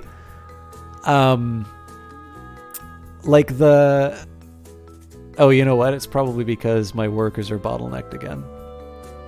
So, like, I would have thought, like, I know with Alpha Centauri, the very first time I played that, I tried it on the easiest mode, and, like, I couldn't lose battles if I tried. So it's so interesting that even though Civilization includes... Like, again, it's obviously people should play games the way that they're interested in. I'm just fascinated by the fact that a game that clearly put so much effort to appeal to players who are maybe a little worried about like, difficulty or anything like that, that it's one that's still... really scares people off from the confrontations. The production screen accessible from production facilities might help. You play a lot of Everspace. I've never... Oh, sorry, you also had the original... so the original SimCity was a big inspiration for this game. It doesn't really have an end, and once you learn how its happiness risk mechanic works, you can do your own thing. You play as long as you're having fun, and it makes a new city okay, yeah, that's a really good way of putting it. I probably am more familiar with City Skylines and Afterlife than I am with the SimCity games, but that's probably just a gap in my understanding of games. Just building feels comfortable, serene. You like SimCity for that? Okay. Please tell me you're checking out this game then, Homo T. Ulysses. And you play a lot of Everspace, you get the most enjoyment out of doing pacifist runs, which eliminates one of the biggest parts of the game. Is Everspace... I'm going to sound like an idiot for asking this. It's like Elite Dangerous, where like you can be a miner if you want, or you can like... There are very well developed combat mechanics inside of the game, but it doesn't necessarily mean that you take advantage of them. Or is that like a completely inappropriate way of thinking about it? Okay, we do have a lot of idleness, so let's start with... Oh, what am I doing?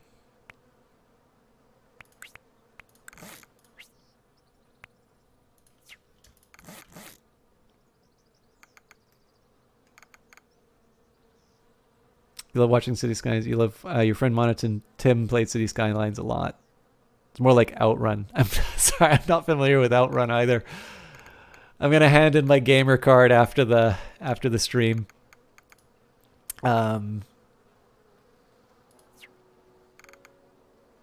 Okay, sorry. You were saying production facilities.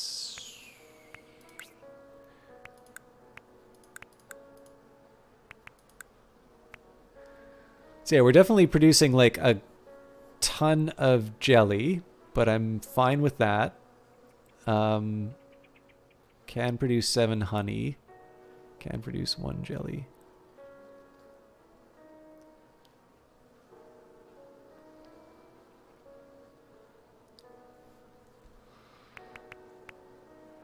So maybe there's a better way that I can ask this question. Is there something other than production that eats up my pollen? Or is it just that I've miscalculated how much pollen should be taken up by this production?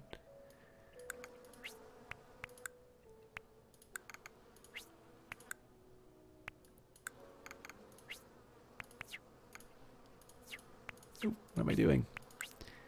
Because obviously I did double up my production on this, and I just because I think it should have worked a certain way doesn't necessarily mean that my guess was correct.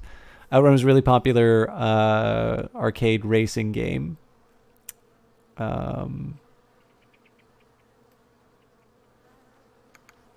Construction and research are the only things that eat resources in production and events, but you'll see notifications of that. Okay, so let's build more bees to deal with my problems.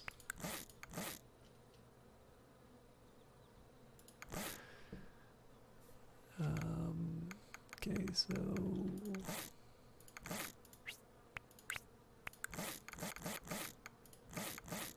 I screwed it up. Ah!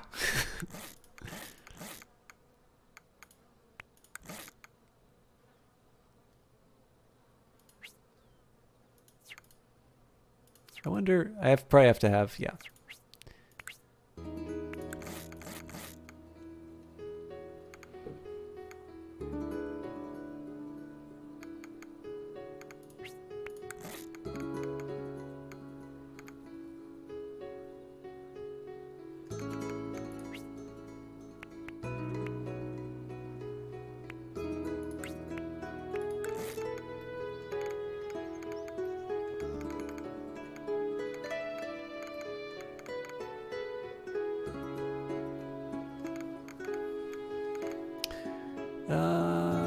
You know what? I've kind of been neglecting my wax, and I am actually going to need that.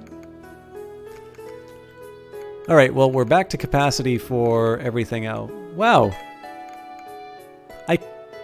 I don't feel like I can attribute that to a sudden influx of work, or maybe it was just the exits. Anyways, I'm happy that we're sort of back on track with that. I'm gonna, you know what? I should probably just do the cell cluster at this point.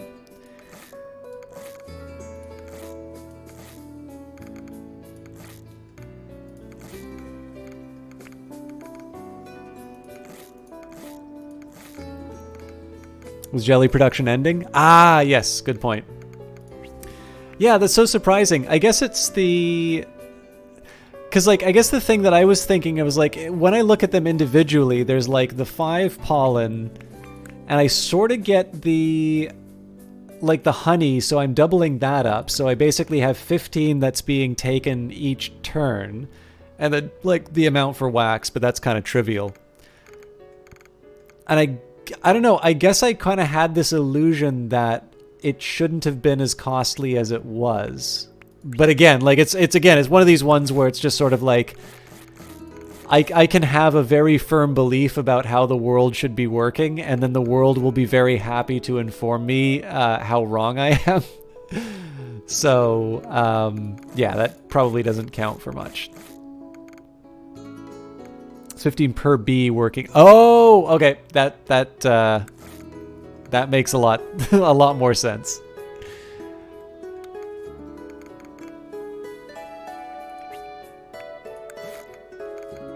I really messed these up in terms of occasions.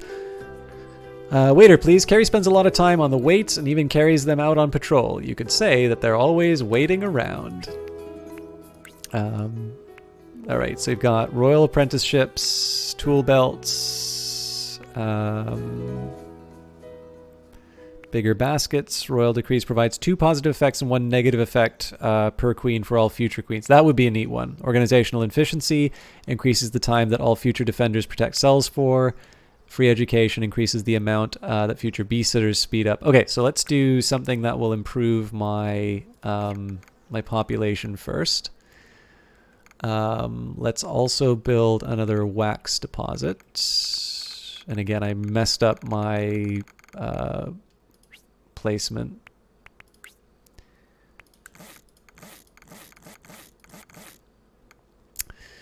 And then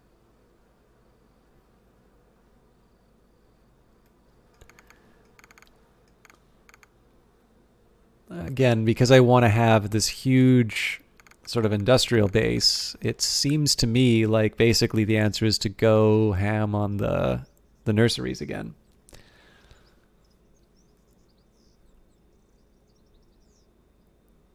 Okay, cool. So it's almost probably a little much to call it New Game Plus, but it's probably like, I don't know,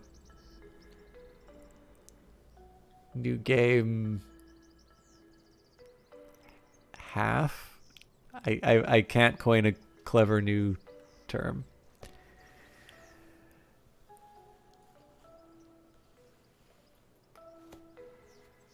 We all know the Queen, buddy. Melanie brought in a drunk stink bug last week who turned out to be a friend of the Queen. Okay, I'm going to leave the upper part of the hive for storage. How are we for defense? All right, looks like we could use some barracks.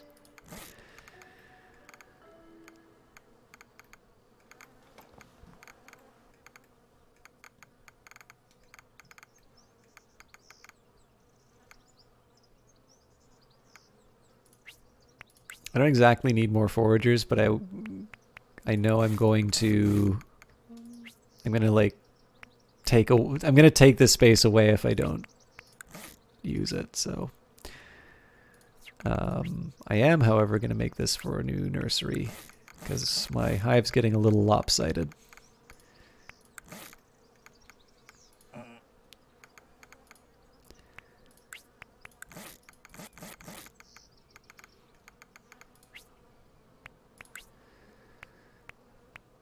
All right, let's do bigger baskets because my worry has always been acquiring resources. Not always been, but currently is.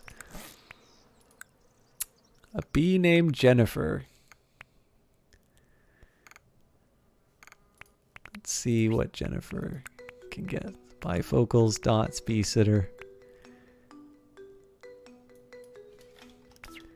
Oh no!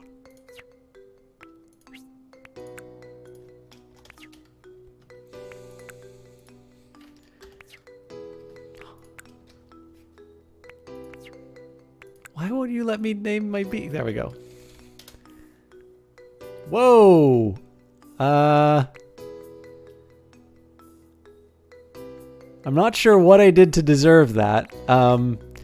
There seems to be a little something about the text. Anyways, it went from full screen by when I typed in sin and hit enter.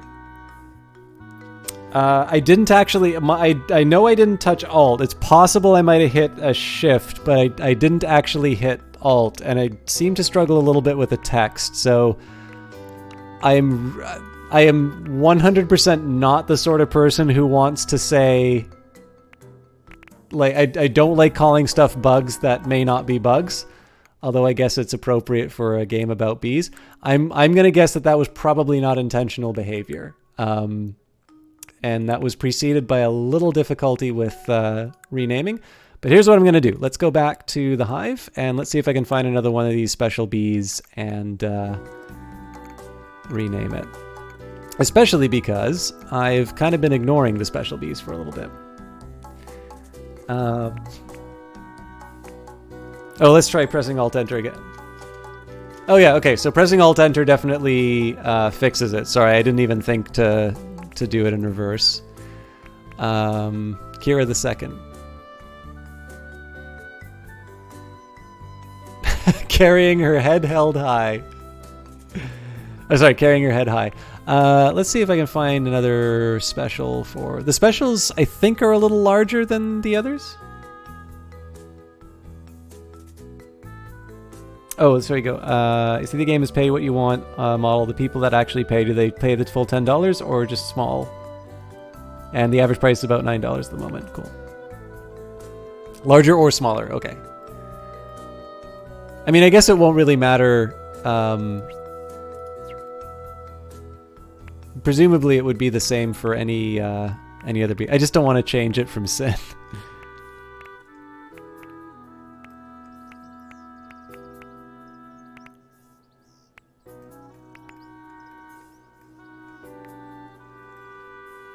I'm so bad at looking for these. Oh, wow. the likelihood of that person watching this cast is like next to nothing, but on the odd chance that whoever spent 80, or in fact any of you who spend more than the recommended 10, thank you very much for sort of supplementing those who aren't able to give. But more importantly, for those of you who do wind up buying this, playing this and contribute towards the pay what you want, thank you very much for supporting stuff like this. Because again, this is not hard for you to get, but I really do want to stress that pay what you want does not necessarily mean free. And while you should never feel bad if you don't have the means, I'm going to just give up and find... Well, you know what, we can... Yeah, we'll name and rename.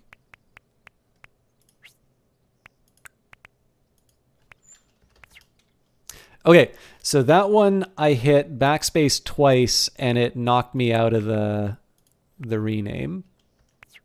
Okay, that one I just hit it once and it knocked me out, so... And if I hit enter... Okay, so it didn't respond when I hit enter. I'm going to hit enter again. Okay, so enter doesn't seem to be responding.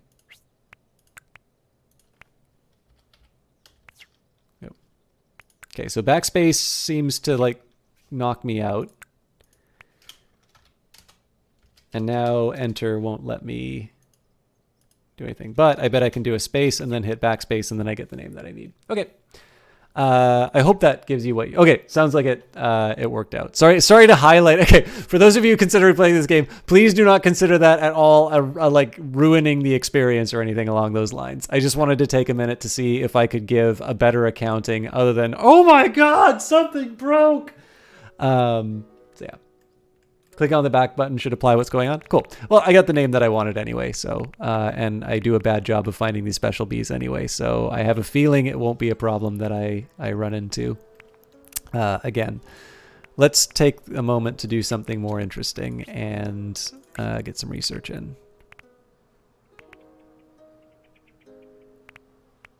Kind of feel like tool belts would be the most interesting. Yeah, no worries. I mean, you let me get the game without paying. I don't know if that was intentional or not, but like definitely that, I was a little surprised that I downloaded without asking. Number two, like, it's just really cool that the game is accessible to people even if they do not have the means of covering it. And I mean, it's obviously not the first time that somebody's done pay what you want, but it's something that I really respect, especially for something that is as high quality as this. And then number two, it's just been an absolute delight to have you inside a chat, especially when I'm clearly not always focused on the game. So the very least that I can do is to be able to give an account for whatever came up. So, all right, Yam Party. The Dung Beetle folk trio have hollowed out a large yam to hold their inaugural annual shindig in, and are asking for a quantity of pollen to decorate it with. Heck yeah, even though I know I'm going to be suffering a little bit for the loss of the pollen. Will be a giving Hive owner.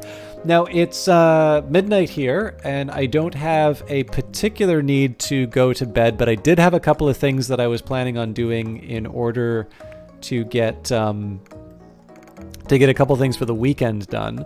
So here is my deal with you folks. If there's anything you'd like to see in the game, or just any sort of stuff that we can wrap up the cast with, I'm open to that, and we can try and get it done reasonably quickly.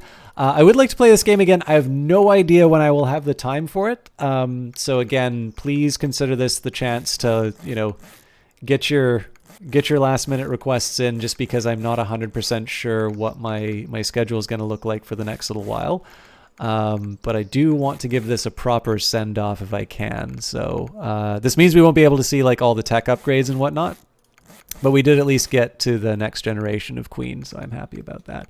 Want to hop into the credits? But absolutely, we did that at the start, so let's get that, especially because we can jump into the game again. But there's clearly more people here than when I first ran the credits. So yeah, I'll try and do my debrief, because generally when I Are those readable to you guys, or should I change? Actually, here. So probably try and do my debrief over the credits, but please pay attention to them more than me. Oh crap. I'll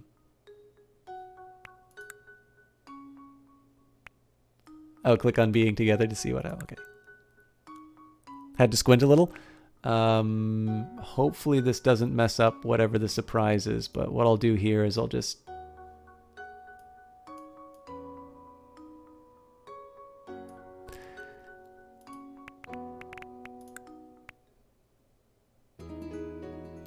So this is me. This is properly formatted on in the game, obviously. I'm just trying to make this a little more readable.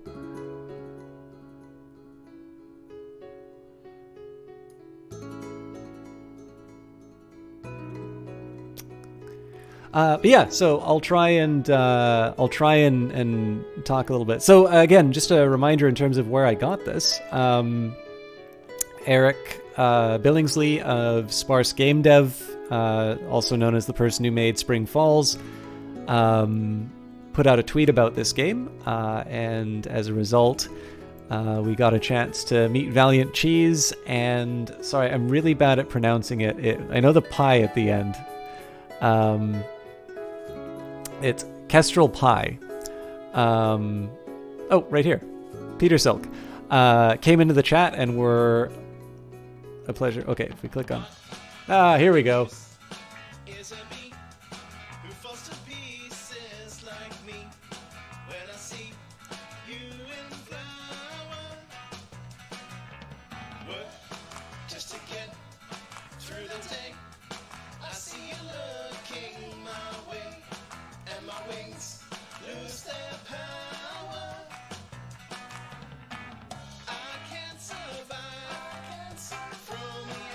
Oh, Eyes of Sin, if you can get... Sorry, I should shut up and just let the music speak. Feels like I'm gathering dust.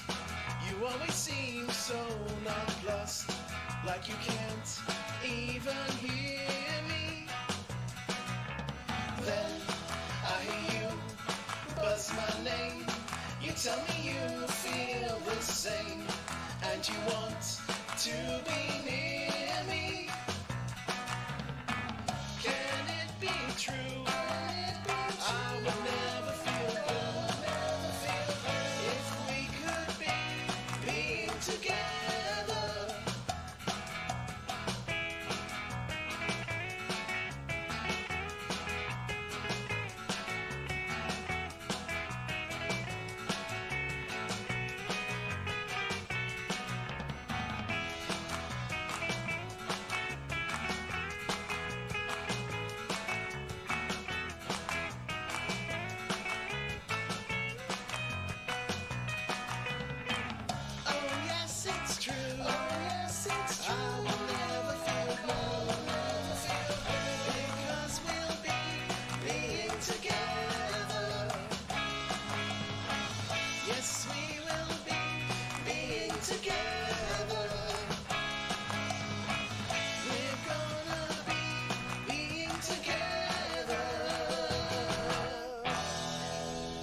Nice.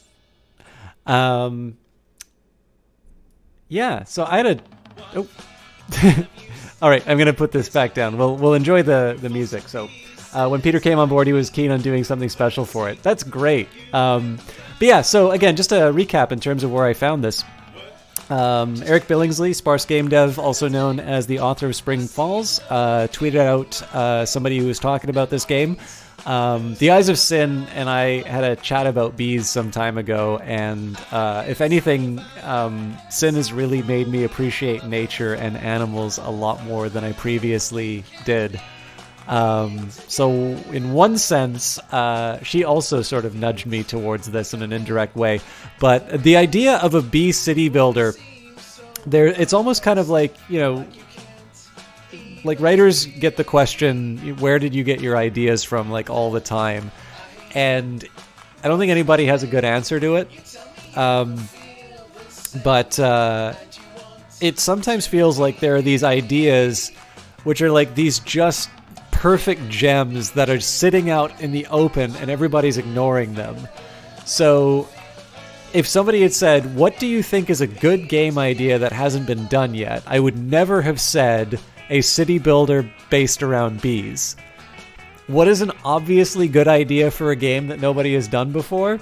A city builder built... Well, maybe city builder isn't the right way, but like a builder around bees. It is such an obviously good idea for a game that apparently nobody had picked up on yet. So like as soon as I saw that, I'm like, okay, I have to try this. Not that I know of. I mean, maybe it's just a lack of knowledge on my part. But Valiant Cheese says, Mim and I were planning to make a Flappy Bird-esque game where you fly a bat egg right up until the day that we started the jam, at which point we went for a walk and came up with this idea of management sim where you indirectly control bee population ratios. Bats don't lay eggs. Bat eggs are just a thing they draw. Okay, now I'm going to have to check your social media to see what bat eggs look like. But yeah, so I mean, this is a great idea of an example of a really neat concept. The fact that I was following someone whose opinions on games that I like and generally makes cool stuff, sort of combined together to let me play this. And then of course the fact that it was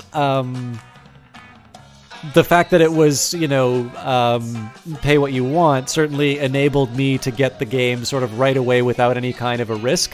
I kind of went, I mean, again, I'm lucky enough to have a job which gives me a little bit of disposable income. So I was going to be, well, clearly I'm going to throw something anyway. But in this case here, it didn't actually put up a payment screen right away. So again, I do want to stress on this one, if you have the means, please do support this game. The recommended amount is $10, but obviously put whatever you can towards it. But most importantly, please play this. This is a really charming game. The link is inside here for the benefit of... I don't know if you've tweeted or tooted any bad eggs. They're just all over our house. Okay. Well, I'm still gonna... It just gives me a good excuse to check out your guys' social media. For those of you who can't read chat, it is Cheeseness, cheeseness.itch.io/Hive, HIVE-time. The game is called Hive Time. I'm actually going to bring this back to the main screen. Again, the only recommendation against it I would give is if you don't like management sims or city builders or anything along those lines, we'll save our Hive. We might go to a new one for the benefit of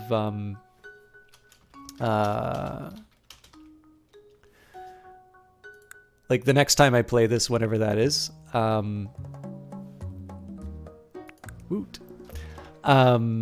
Might do a new Hive just for the benefit of having played the game.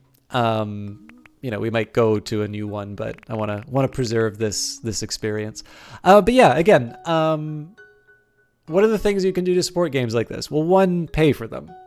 If you can't pay for them, the developer has said that should not be something to prevent someone from being able to experience it. But again,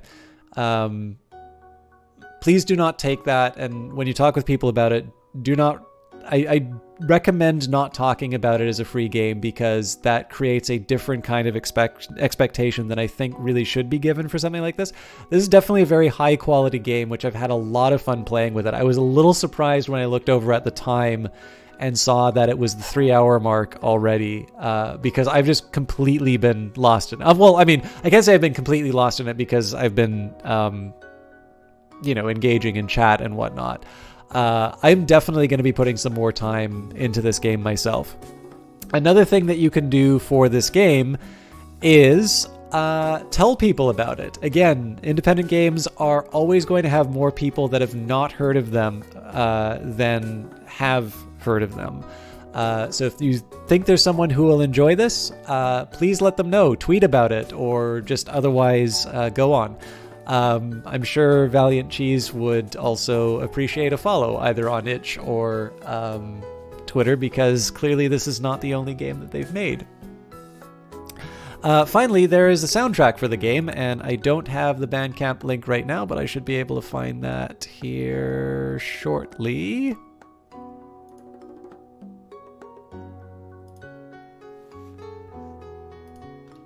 There we go. That lovely music that you've been listening to is available here. There's Kestrel Pie's Bandcamp link for Hive Time.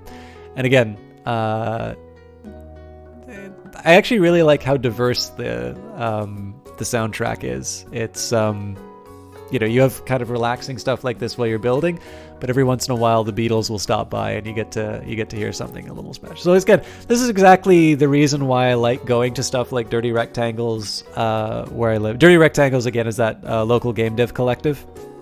It's the one where game designers kind of show off some of their works in progress and whatnot, and I get to learn about how insanely creative a lot of people are and how I never would have been able to find interesting stuff. So again, talking about games like this, sharing it with people, especially sharing it with streamers who you like and you want to see play stuff like that, please do let people know, because this is a really wonderful game that I would love to see get some more attention. And I know, Eyes of Sin, if you can get Octavian especially, because I know he's got a big audience. Could we go to the game for a second? Press Shift P. Absolutely. Sorry, I'm busy babbling on. How close were you to making a new queen? Oh, we already made the new queen. I made the new queen at around the 3-hour mark. So Kira is still alive for a little while longer, and Kira the second is already sitting on the throne. Let me just catch up for a second. This has been a really common thing that I found during development. I'll give someone a new build, and after 10 minutes to say, you've seen everything that's new, but they still play for a couple of hours and fun regardless. And press Shift P. Absolutely. Oh, Happy Snap. Big screenshot saved to the user folder. Oh, cool. Let me just take a minute and show you guys what came up. Oh, how close were we to making a third queen? We have enough jelly. I suspect probably we're still on the cooldown for that, though. Oh, I gotta unpause. Yeah, so 1637 before we could make the new queen. So, I mean, again, my jelly production is... my storage and production and whatnot. I mean, I'm assuming that's probably where my pollen problems were coming in.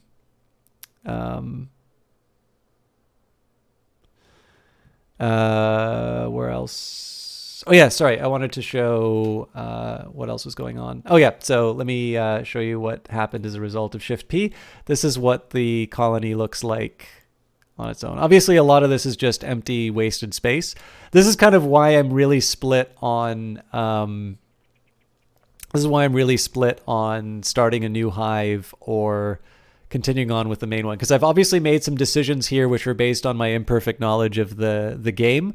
So there's a side where I'm like, there must be order and perfection and efficiency, and on the other hand, there's a side of me which says, is like, look, I made some decisions. Those decisions have consequences, and I now need to find a way to make this more efficient.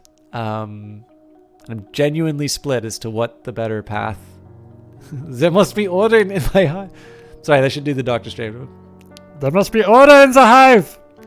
But yeah, anyways, guys, this is a really special game. I'm really glad I got a chance to play it. Thank you to Valiant Cheese and Kestrel Pie, and there were other names associated with it. I'm sorry, I don't remember them offhand, but it's been an absolute pleasure to play this. Starting a new hive when spawning a new queen lets you carry across all of your existing research, so second hive ends up having a really different feel to it as well. Okay.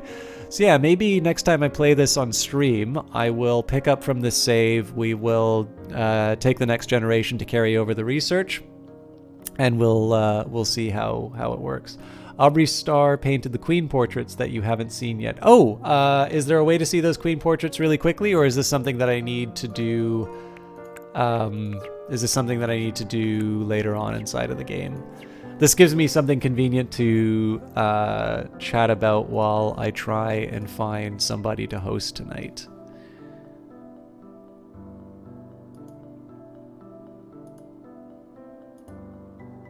We could enable cheats, clear the cooldown, and start a new hive. Do you think it's is it something I should be? I'll leave it to you, Valiant Cheese. Is it something, or just wait for the old queen to die? What do you think? Is it something that we should end the stream on, or should we leave it for let nature take its course?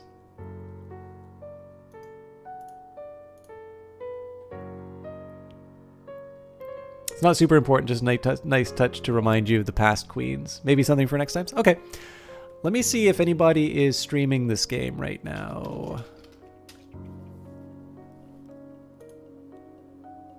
No, it's me. Okay.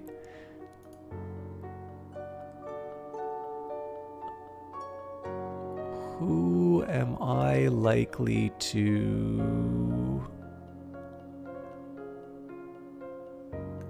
Outworld is probably going to be the most likely person to play this.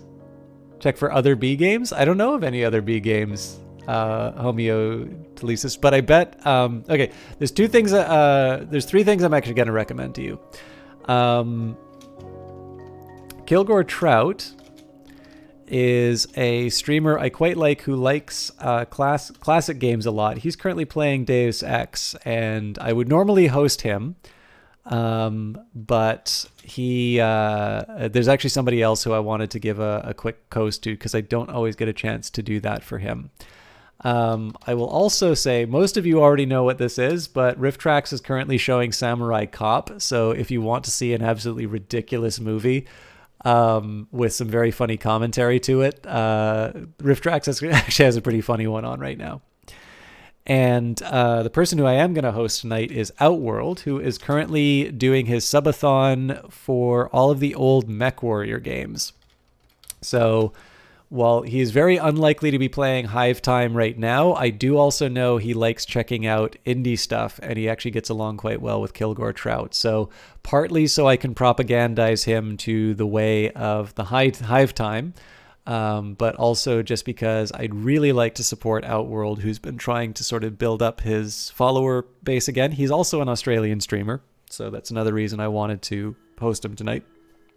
I think he's probably the most appropriate one for me to connect with right now. And we've got Valiant Cheese that says, when we start a new hive, the game does an auto-save and makes a big screenshot like the one we saw before starting the new hive. So you've got a reminder of your old hive and the opportunity to go back if you want. I love that touch, Valiant Cheese, because that's actually one thing that I... another example of a game that did something like that is Gunpoint. I really like the fact that I had a little story summary of... a little story summary of like the decisions that you made that you could share with people. Like I really like it when games give you this little artifact that you can share with people, especially because I find it easier to like recommend stuff to people when I have a screenshot like that. Anyways, I don't want to delay the host anymore. So again, very special thank you for Valiant Cheese and Kestrel Pie for enduring my nonsense for almost 4 hours. And thank you, all of you, for sharing this really wonderful game with me. Again, please check that out. Please tell your friends about it, tweet it, follow the developers, buy the soundtrack, buy the game, whatever you need to do to get your B fix. It's been a lot of fun to do this. And again, I want to do it again. I'm just not 100% sure when I'm going to get it, because there's definitely more BattleTech to be played. And I also need to get back to 6 Ages, because this weekend I've committed to reading that bloody manual. But anyways, before I lose everyone for Outworld, please come along. Feel free to use the raid message if you want. We're tired of System Talk, heard this place was better. I'm going to tell them how cool Hive Time is. And as far as the rest of my stuff is concerned, this weekend I'll record another Morrowind episode. Monday we'll be back almost certainly with BattleTech. And then there will be no stream on Wednesday, because that is when the Dirty Rectangles thing is happening. I will be sure to give Eric a hearty handshake and a pat on the back. Hey, thank you very much for the follow, Valiant Cheese. This is an absolute pleasure. This is really just giving credit where credit is due. But but thank you for being so pleasant in the chat. It's really nice to find out that the people behind a game that I really like are really cool people. And I was absolutely thrilled to find out that you work for Defiant, because I'm clearly a very big fan. Well, maybe not clearly, but I am definitely a very big fan of your work across multiple firms, it seems. Anyways, yeah, for me, no stream on Wednesday, but there will be one for Monday and Friday, and there will be another Morrowind episode on Tuesday, which I will try to be present in chat for, but I'm not always consistent on. So anyways, enjoy Outworld, and we will see you next time.